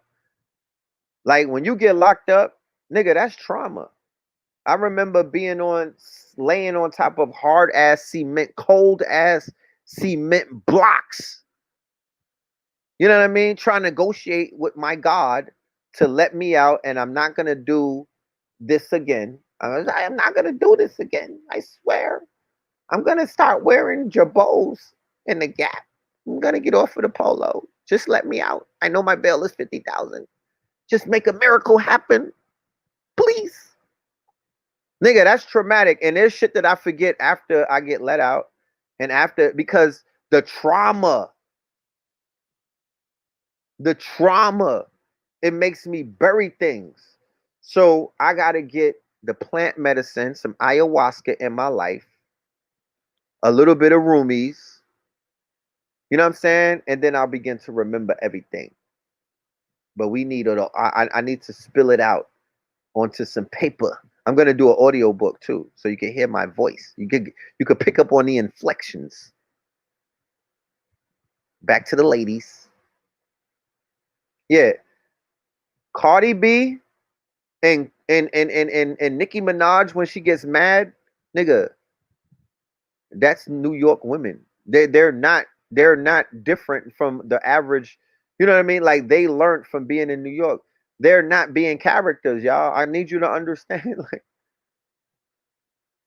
they're not being characters. New York women are aggressive and violent, bro. And they call you son and boy. Be like, fuck you, boy. Be like, wait a minute. They call each other son. New York women is like, what up, son? They like, ain't nothing. I'm good, bitch. Like, damn. And Melchizedek want me to stop cursing. Well, get me out of New York then. You know what I'm talking? And B, yeah, what up, B? Chilling, B. You good, B? Are New York women good wives? To be honest with you, bruh. Let me think. I ain't been in a relationship with a New York woman in a very long time. I've been in some entanglements. I've been in some situationships, but my wife is not from New York. My daughter's mother's not from New York. She from she from Louisiana. That's a whole nother conversation. My son's mother, my first son, she's from New York. Now I don't even think no, she's from Yonkers. That's not considered New York. Play some of that Burger Billions music. I don't got it with me. I don't got no Burger Billy music. Yeah, they Jamaican though. I'm heavy on the Jamaicans. I'm heavy on the Jamaicans. You know what I mean? Don't judge me. I had a Jamaican girlfriend that was wild violent when I was 17. That's gonna be in the book. I mean that was trauma. That was trauma. She stabbed me. You know what I'm talking about? That was trauma. She was a real Jamaican. Somebody said long forehead women are better wives. Babe, let me see your forehead. I don't. I know about women with. They say women with gaps in their teeth could be a little more freakier than women who got their teeth together. Is that true? Because TT had a big ass gap in her tooth. TT ate my ex girlfriend up like Jollof rice, and I think it was TT that flipped her because she was never the same after that. Like I told you, the relationship didn't survive. I came back from Miami, and Maria was in the crib. And I'm gonna keep it a buck with you. I was talking to Maria like she was a man. And Maria is, I seen Maria. Damn, I should have gave her a pseudonym because she's in the community somewhat. Maria has grown into a gorgeous. She was gorgeous back then, but now she's enlightened. Her light is shining. She is wonderful. She is beautiful. TT is beautiful. Nicole is all of them are beautiful. We are just I'm just giving you some of the skinny on my history. And I don't know if I would ever get she fucked up. And TT, thank you. Thank you, TT. Because to be honest with you, I could have been one of them niggas with mad wives right now, or I could have been into the lesbianism. I could have been into that. I could have been somebody that was, yo, you gotta sleep with my wife, or yo, shorty, we wanna run a train on you. Or that's not what I'm on. I'm not into that. And I feel good. I'm a Scorpio. I should not be in that place as a Scorpio. I want to clean my energy. You know what I'm talking about? I want clean energy. I'm 44. I had my fun. I got a daughter and two sons.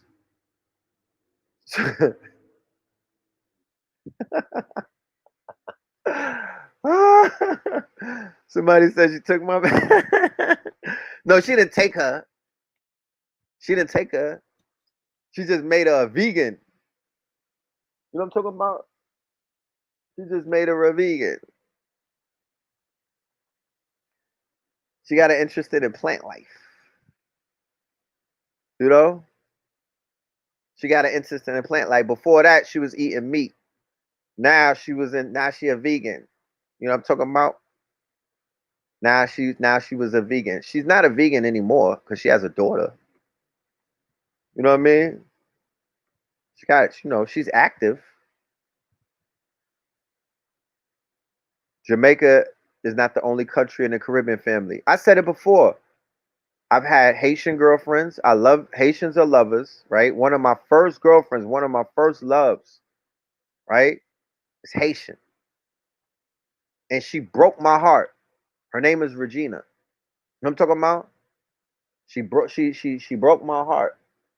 And she broke my heart with a bro that's one of my bros right now. He's one of my good bros in the community. You know what I'm talking about? She broke my heart. I walked in on him like, oh my goodness. I was younger than my son. I didn't have no business with a girlfriend at 11, my niggas. I was in I ain't even gonna get into it. It'll be in the book. I was a humping ass 10-year-old. I'm gonna tell you that much. You know what I'm talking about? I'm talking about she broke my heart so much that I couldn't even eat Thanksgiving dinner. My brother Blue Pill will tell you, she mashed up the kid, bruh. She mashed up the kid at like 11. This girl who I was humping on, who I was trying to, you know, pop my cherry with. Yeah, her. You know what I'm talking about? Yeah, her. Yeah, she did the guard dirt. She did me dirty. Am I jaded now? No, I'm not jaded, but I suspect that that had an impact on how I was moving through the world. You know, I think I've healed some shit like that. But I was too young. You know, I was too young. I was sexualized at a young age. She was the same age as me. We was in the same class. She wasn't She was, yeah, it wasn't a three. Somebody said you thought it was a threesome. No, family. That's what I'm trying to explain to you. This shit was not a threesome. It was a twosome with a fucking guest. I was on their guest list. How about that, nigga? I was on TT and fucking Nicole's guest list. And Maria. Yeah, it was a threesome. It was all three of them.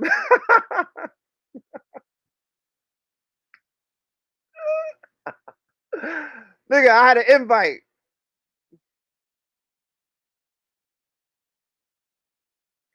Definitely. How did she know about sexing at that age? No, I didn't have sex at 11. Let me be clear. We were humping and fucking tongue kissing for like an hour. Nigga, my jaws was hurting.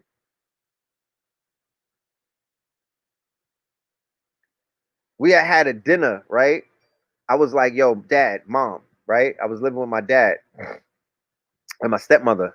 I was like, dad, can I have a date? Because this is my girlfriend. You know, I want to have a date. And she was like, my father was like, a date? And then my stepmother was like, let that nigga have a date. So we had a dinner date. I invited Regina over to my house for a dinner date. You know what I'm saying? This is therapy. This is, you know, don't judge me.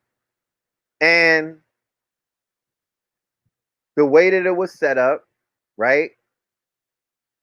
We had the kitchen. The kitchen had a dining room attached to it. The living room, you had to walk through the kitchen door to go into the living room, and then it was my parents' room and whatnot. So we had I think it was a one bedroom. We lived on 80 Winthrop. This was like 1980, right? Don't judge us because we moved to a house after that.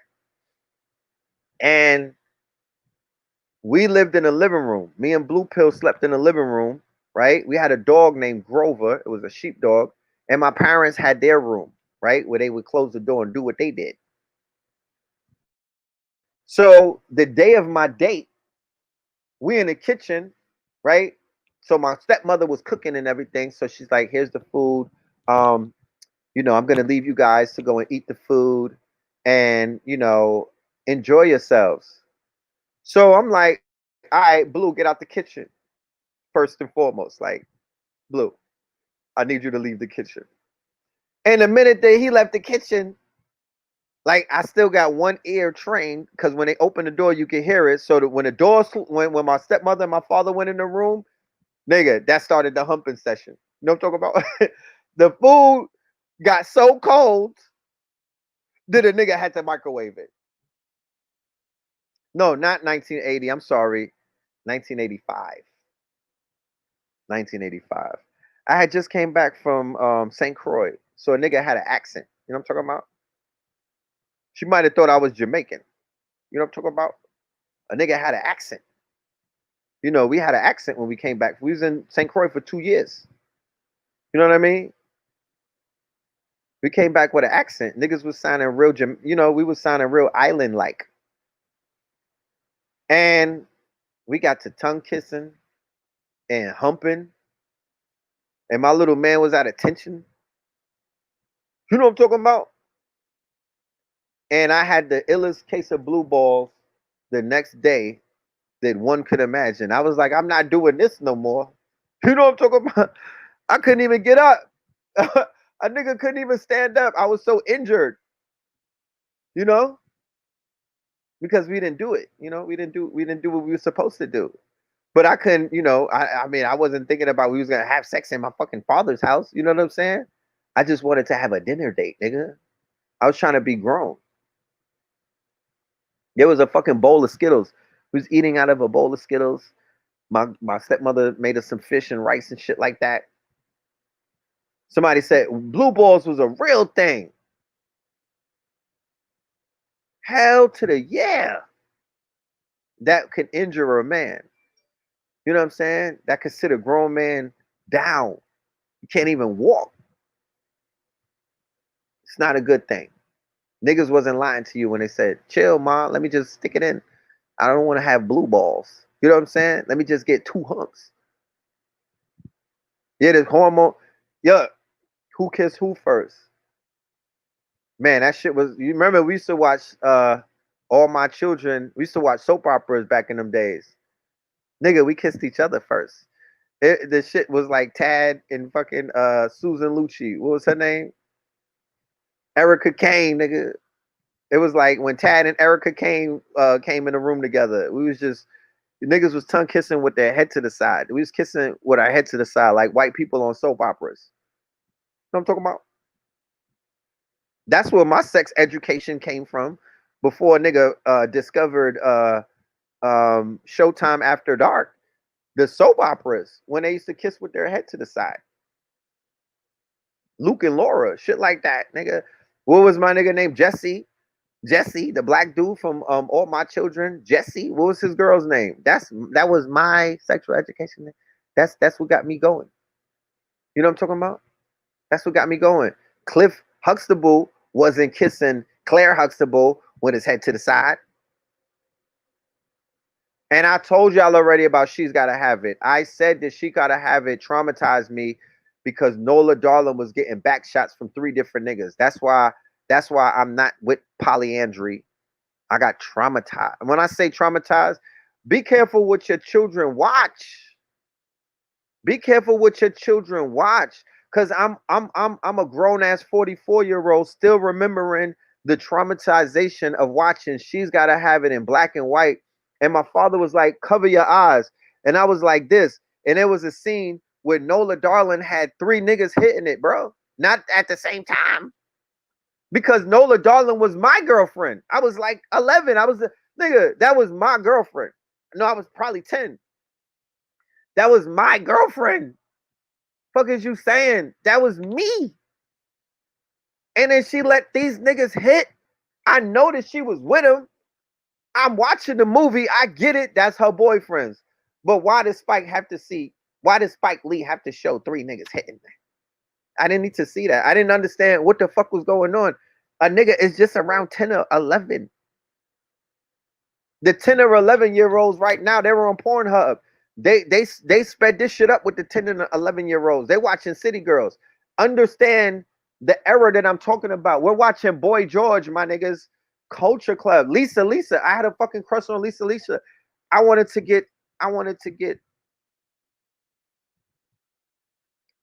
to speak to, I wanted her to, you know, I wanted to get nurtured by Lisa. Yeah, nigga, Dirty Diana. My father was like, if you don't cover your ears, we watching Prince take Apollonia down at the river. I'm like, nigga, Apollonia is my girlfriend. What is he doing? This nigga is wearing lace. Oh, her name was Angie and Jesse. Sheila E was LBGTQE. This nigga took Apollonia down. He rode her to the river and took it down. I'm like, Dad, turn this shit off. I'm done with this. This nigga's wearing heels, Dad. And he was like, shut up. Don't judge him. I wanted Lisa to put me to sleep right on the melons. Yeah, I was on one. You know what I'm talking about? I was on one. She looked like she had it in her. Didn't she? Rosie Perez in Jungle Fever. Remember the intro? Talk black to me. You know what I'm talking about? Vanity was super fine. What are you talking about? Remember the rise of the dimes and the super vixens and the baddies? That's a recent phenomenon, my niggas. You niggas born in the 2000, you lucky bastard, you. The fuck, did you know what we adored, nigga? In public school? Did you know what we went through? Did you know what we adored in grade school before Shorty started becoming dimes? Did you know what we went through? I lived in Brooklyn. Nigga, every single bad Shorty was in a book, and everybody knew where they lived at. They knew who their mama name was, and everybody was hunting them. It wasn't a lot of them. You know what I'm talking about? This is a new phenomenon where everybody's beautiful and everyone's a fucking snack. It wasn't like that when we was coming up. You understand? I think hip hop did that. Yeah, when she got unlit and jumped in the lake. Nigga. That's Purple Rain. I was like, man, Dad, who is her? I wish they had Googles. They had Yellow Pages back in the days. I'm in Yellow Pages looking for Apollonia. Like, I'm gonna call her. You know what I'm saying? Oh my goodness. Ah, ah. It was that part, right? It was that movie because the Nola Darling started making me suspect about bad bitches. I was like, wait a minute. Because remember, I grew up on Disney. I thought that if you're beautiful, that you're supposed to be good, right? I thought that if you're beautiful, that you're like an honest woman. You know, I had the whole shit twisted. So she's gotta have it, kind of like had me like, wait a minute. Beautiful women do shit like that. I thought that I didn't know that they was I didn't know beautiful women did shit like that. I didn't know beautiful women could get whored out. Right? I did not know. So it hung with me for a while. You know, it was hanging in the horizons. Yeah, Pam Grier. I was super attracted to her. I was super in love with Pam Grier. And then this bitch, she goes and does Angel Heart and lets the white boy hit. Fellas, parents, sisters, people, y'all gotta be careful what y'all allow these children to see. Cause that shit fucked me up for about 3 years. I promise you. I began to look at beautiful women like, wait a minute. Yeah, there was the Vanessa Williams and Playboy. There was the fucking but Lisa Bonet with this nigga Mickey Rourke. I was confused. I was like, Dad, talk to me. What the fuck is going on? You know what I'm talking about? Like I didn't know that that was some. I didn't. I really did. I'm just giving you the truth. I didn't know. She woke me up, and then Holly and Monsters Ball. I mean, goddamn it. So when women are degraded on film, that can affect you, bro. Oh, Bruce Leroy's chick. Woo, woo back, baby. And the Last Dragon. Facts. You know what I'm saying? Facts.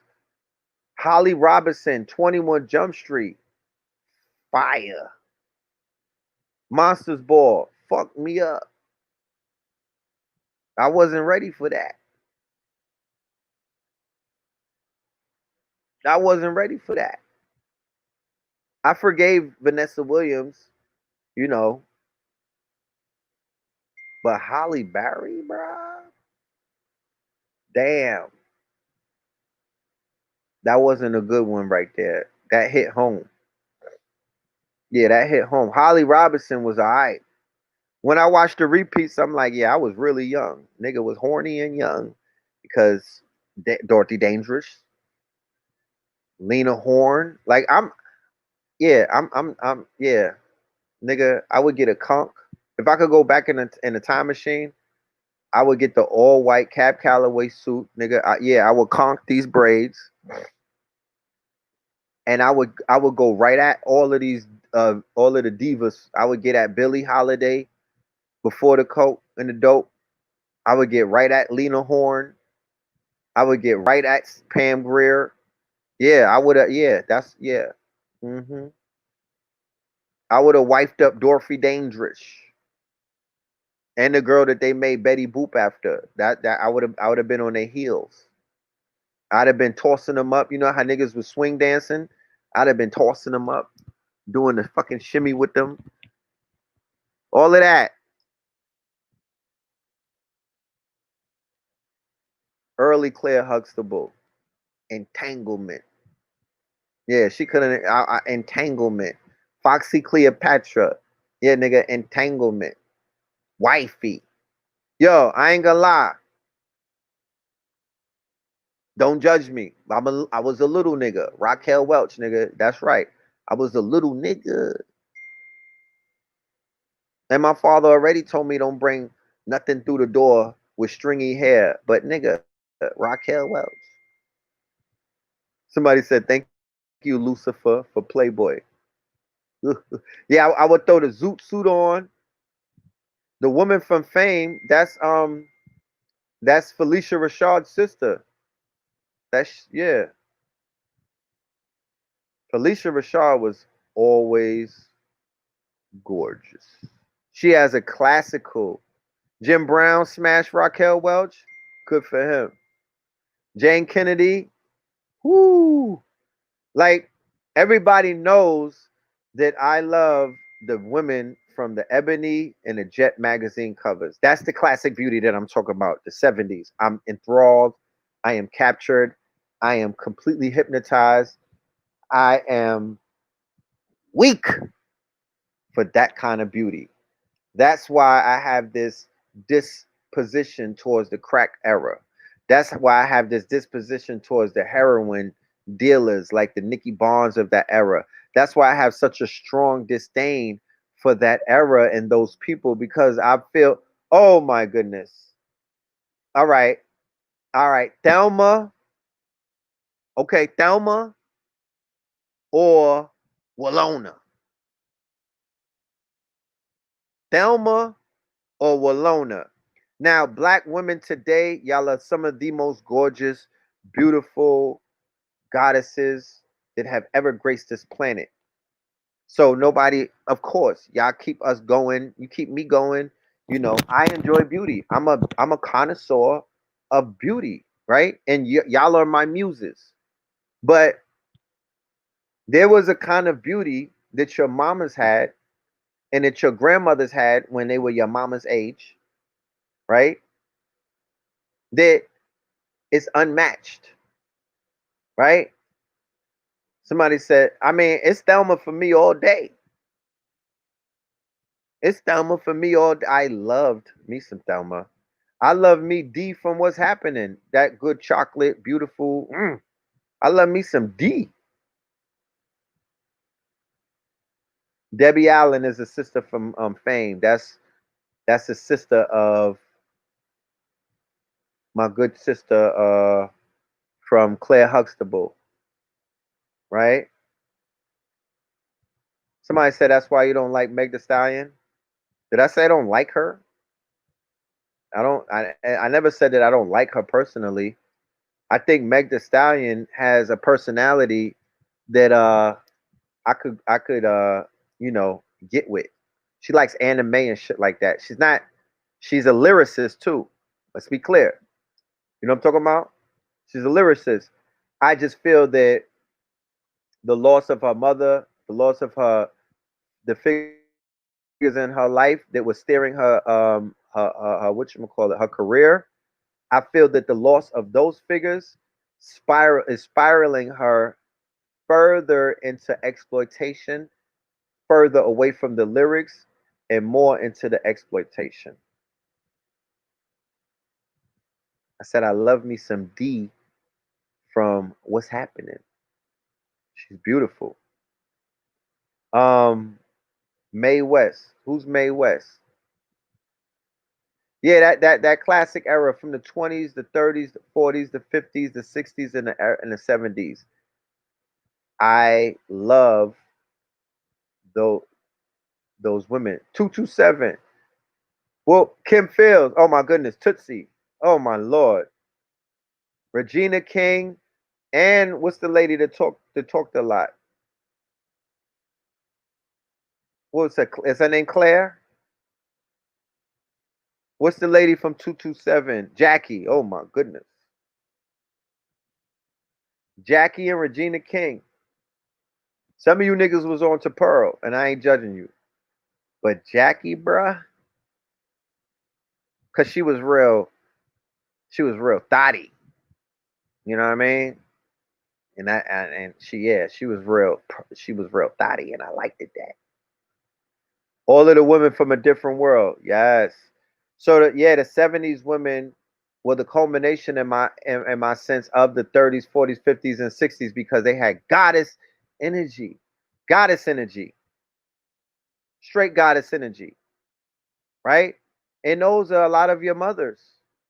And for the youngins out there, those are your grandmamas, right? So shout out to them. But I'm about to tap out because we've been here too long.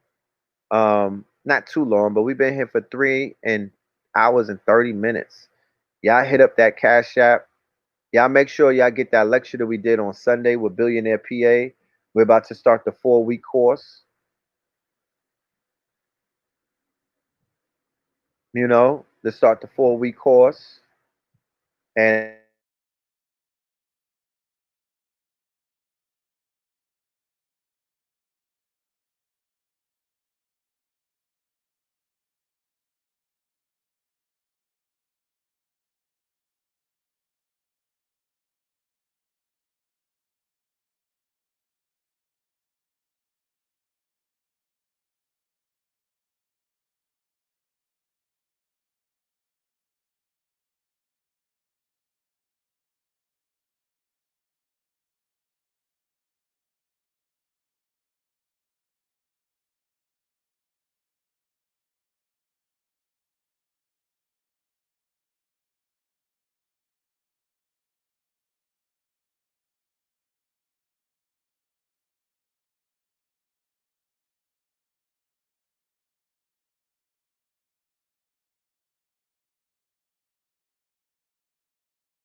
yeah, man, these weird folks, y'all know what it be, man.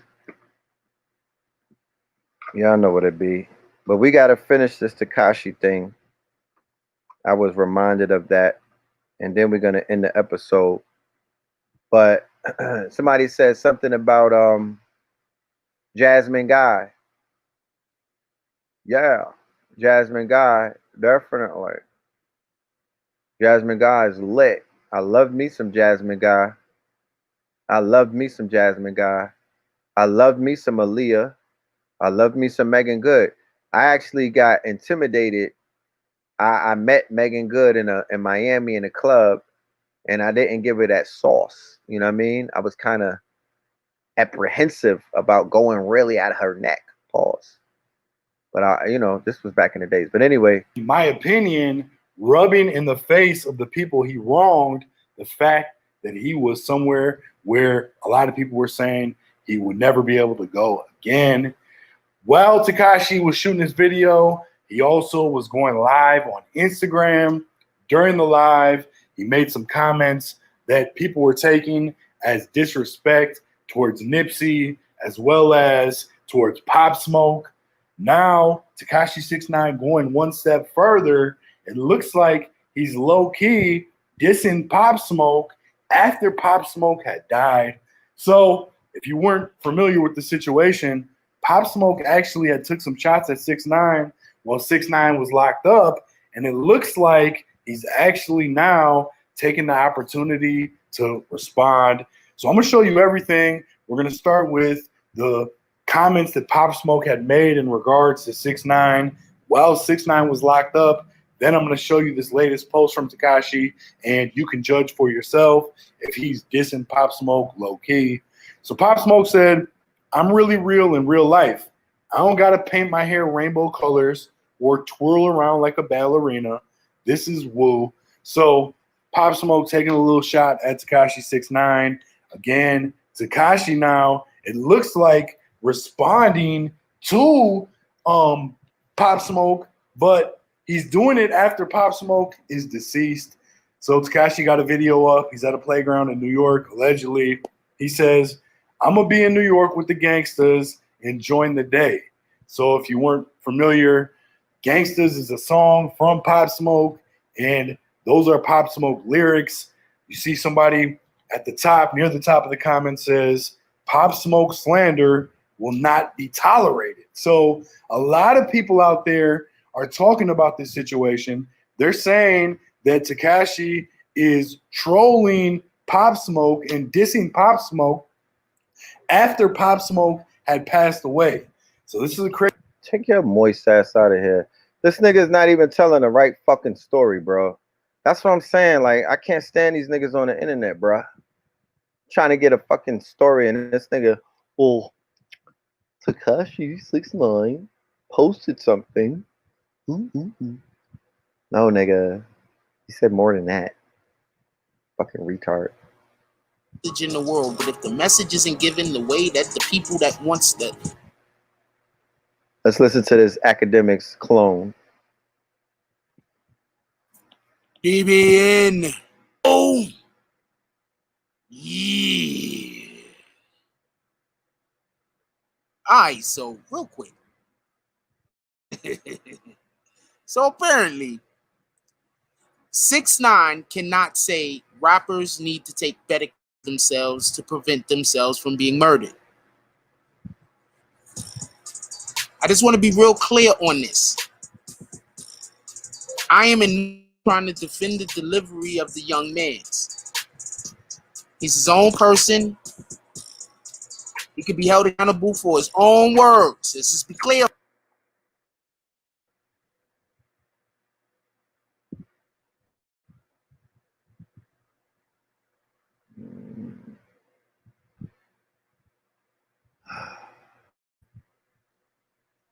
Yeah, I can't with these niggas, man. They don't talk. They don't talk my language. I can't. I'm not.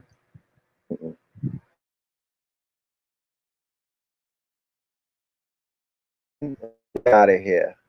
The man disrespected two people who are not with us anymore, and as a result of that, you know, me knowing how the ancestor realm works, we're gonna see the results of every action. There's a reaction. To every action, there's a reaction. So look at what took place in China, right?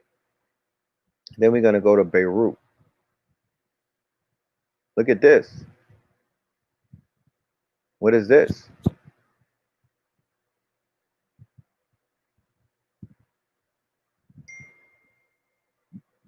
There's a storm outside, so the internet work is acting janky. There's one of them storms, electric storms or something. The nor'easter, whatever the hell. But it got my internet on super weak right now. Not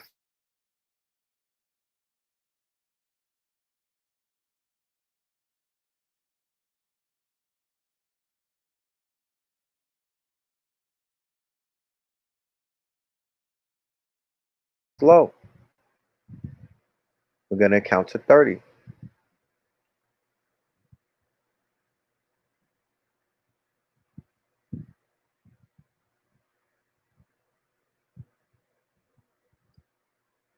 1, 2.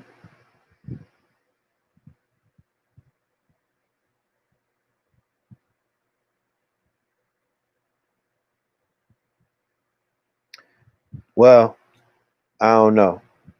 Shit acting funny. So I'm not wasting my time. I got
because I don't want to lose this stream.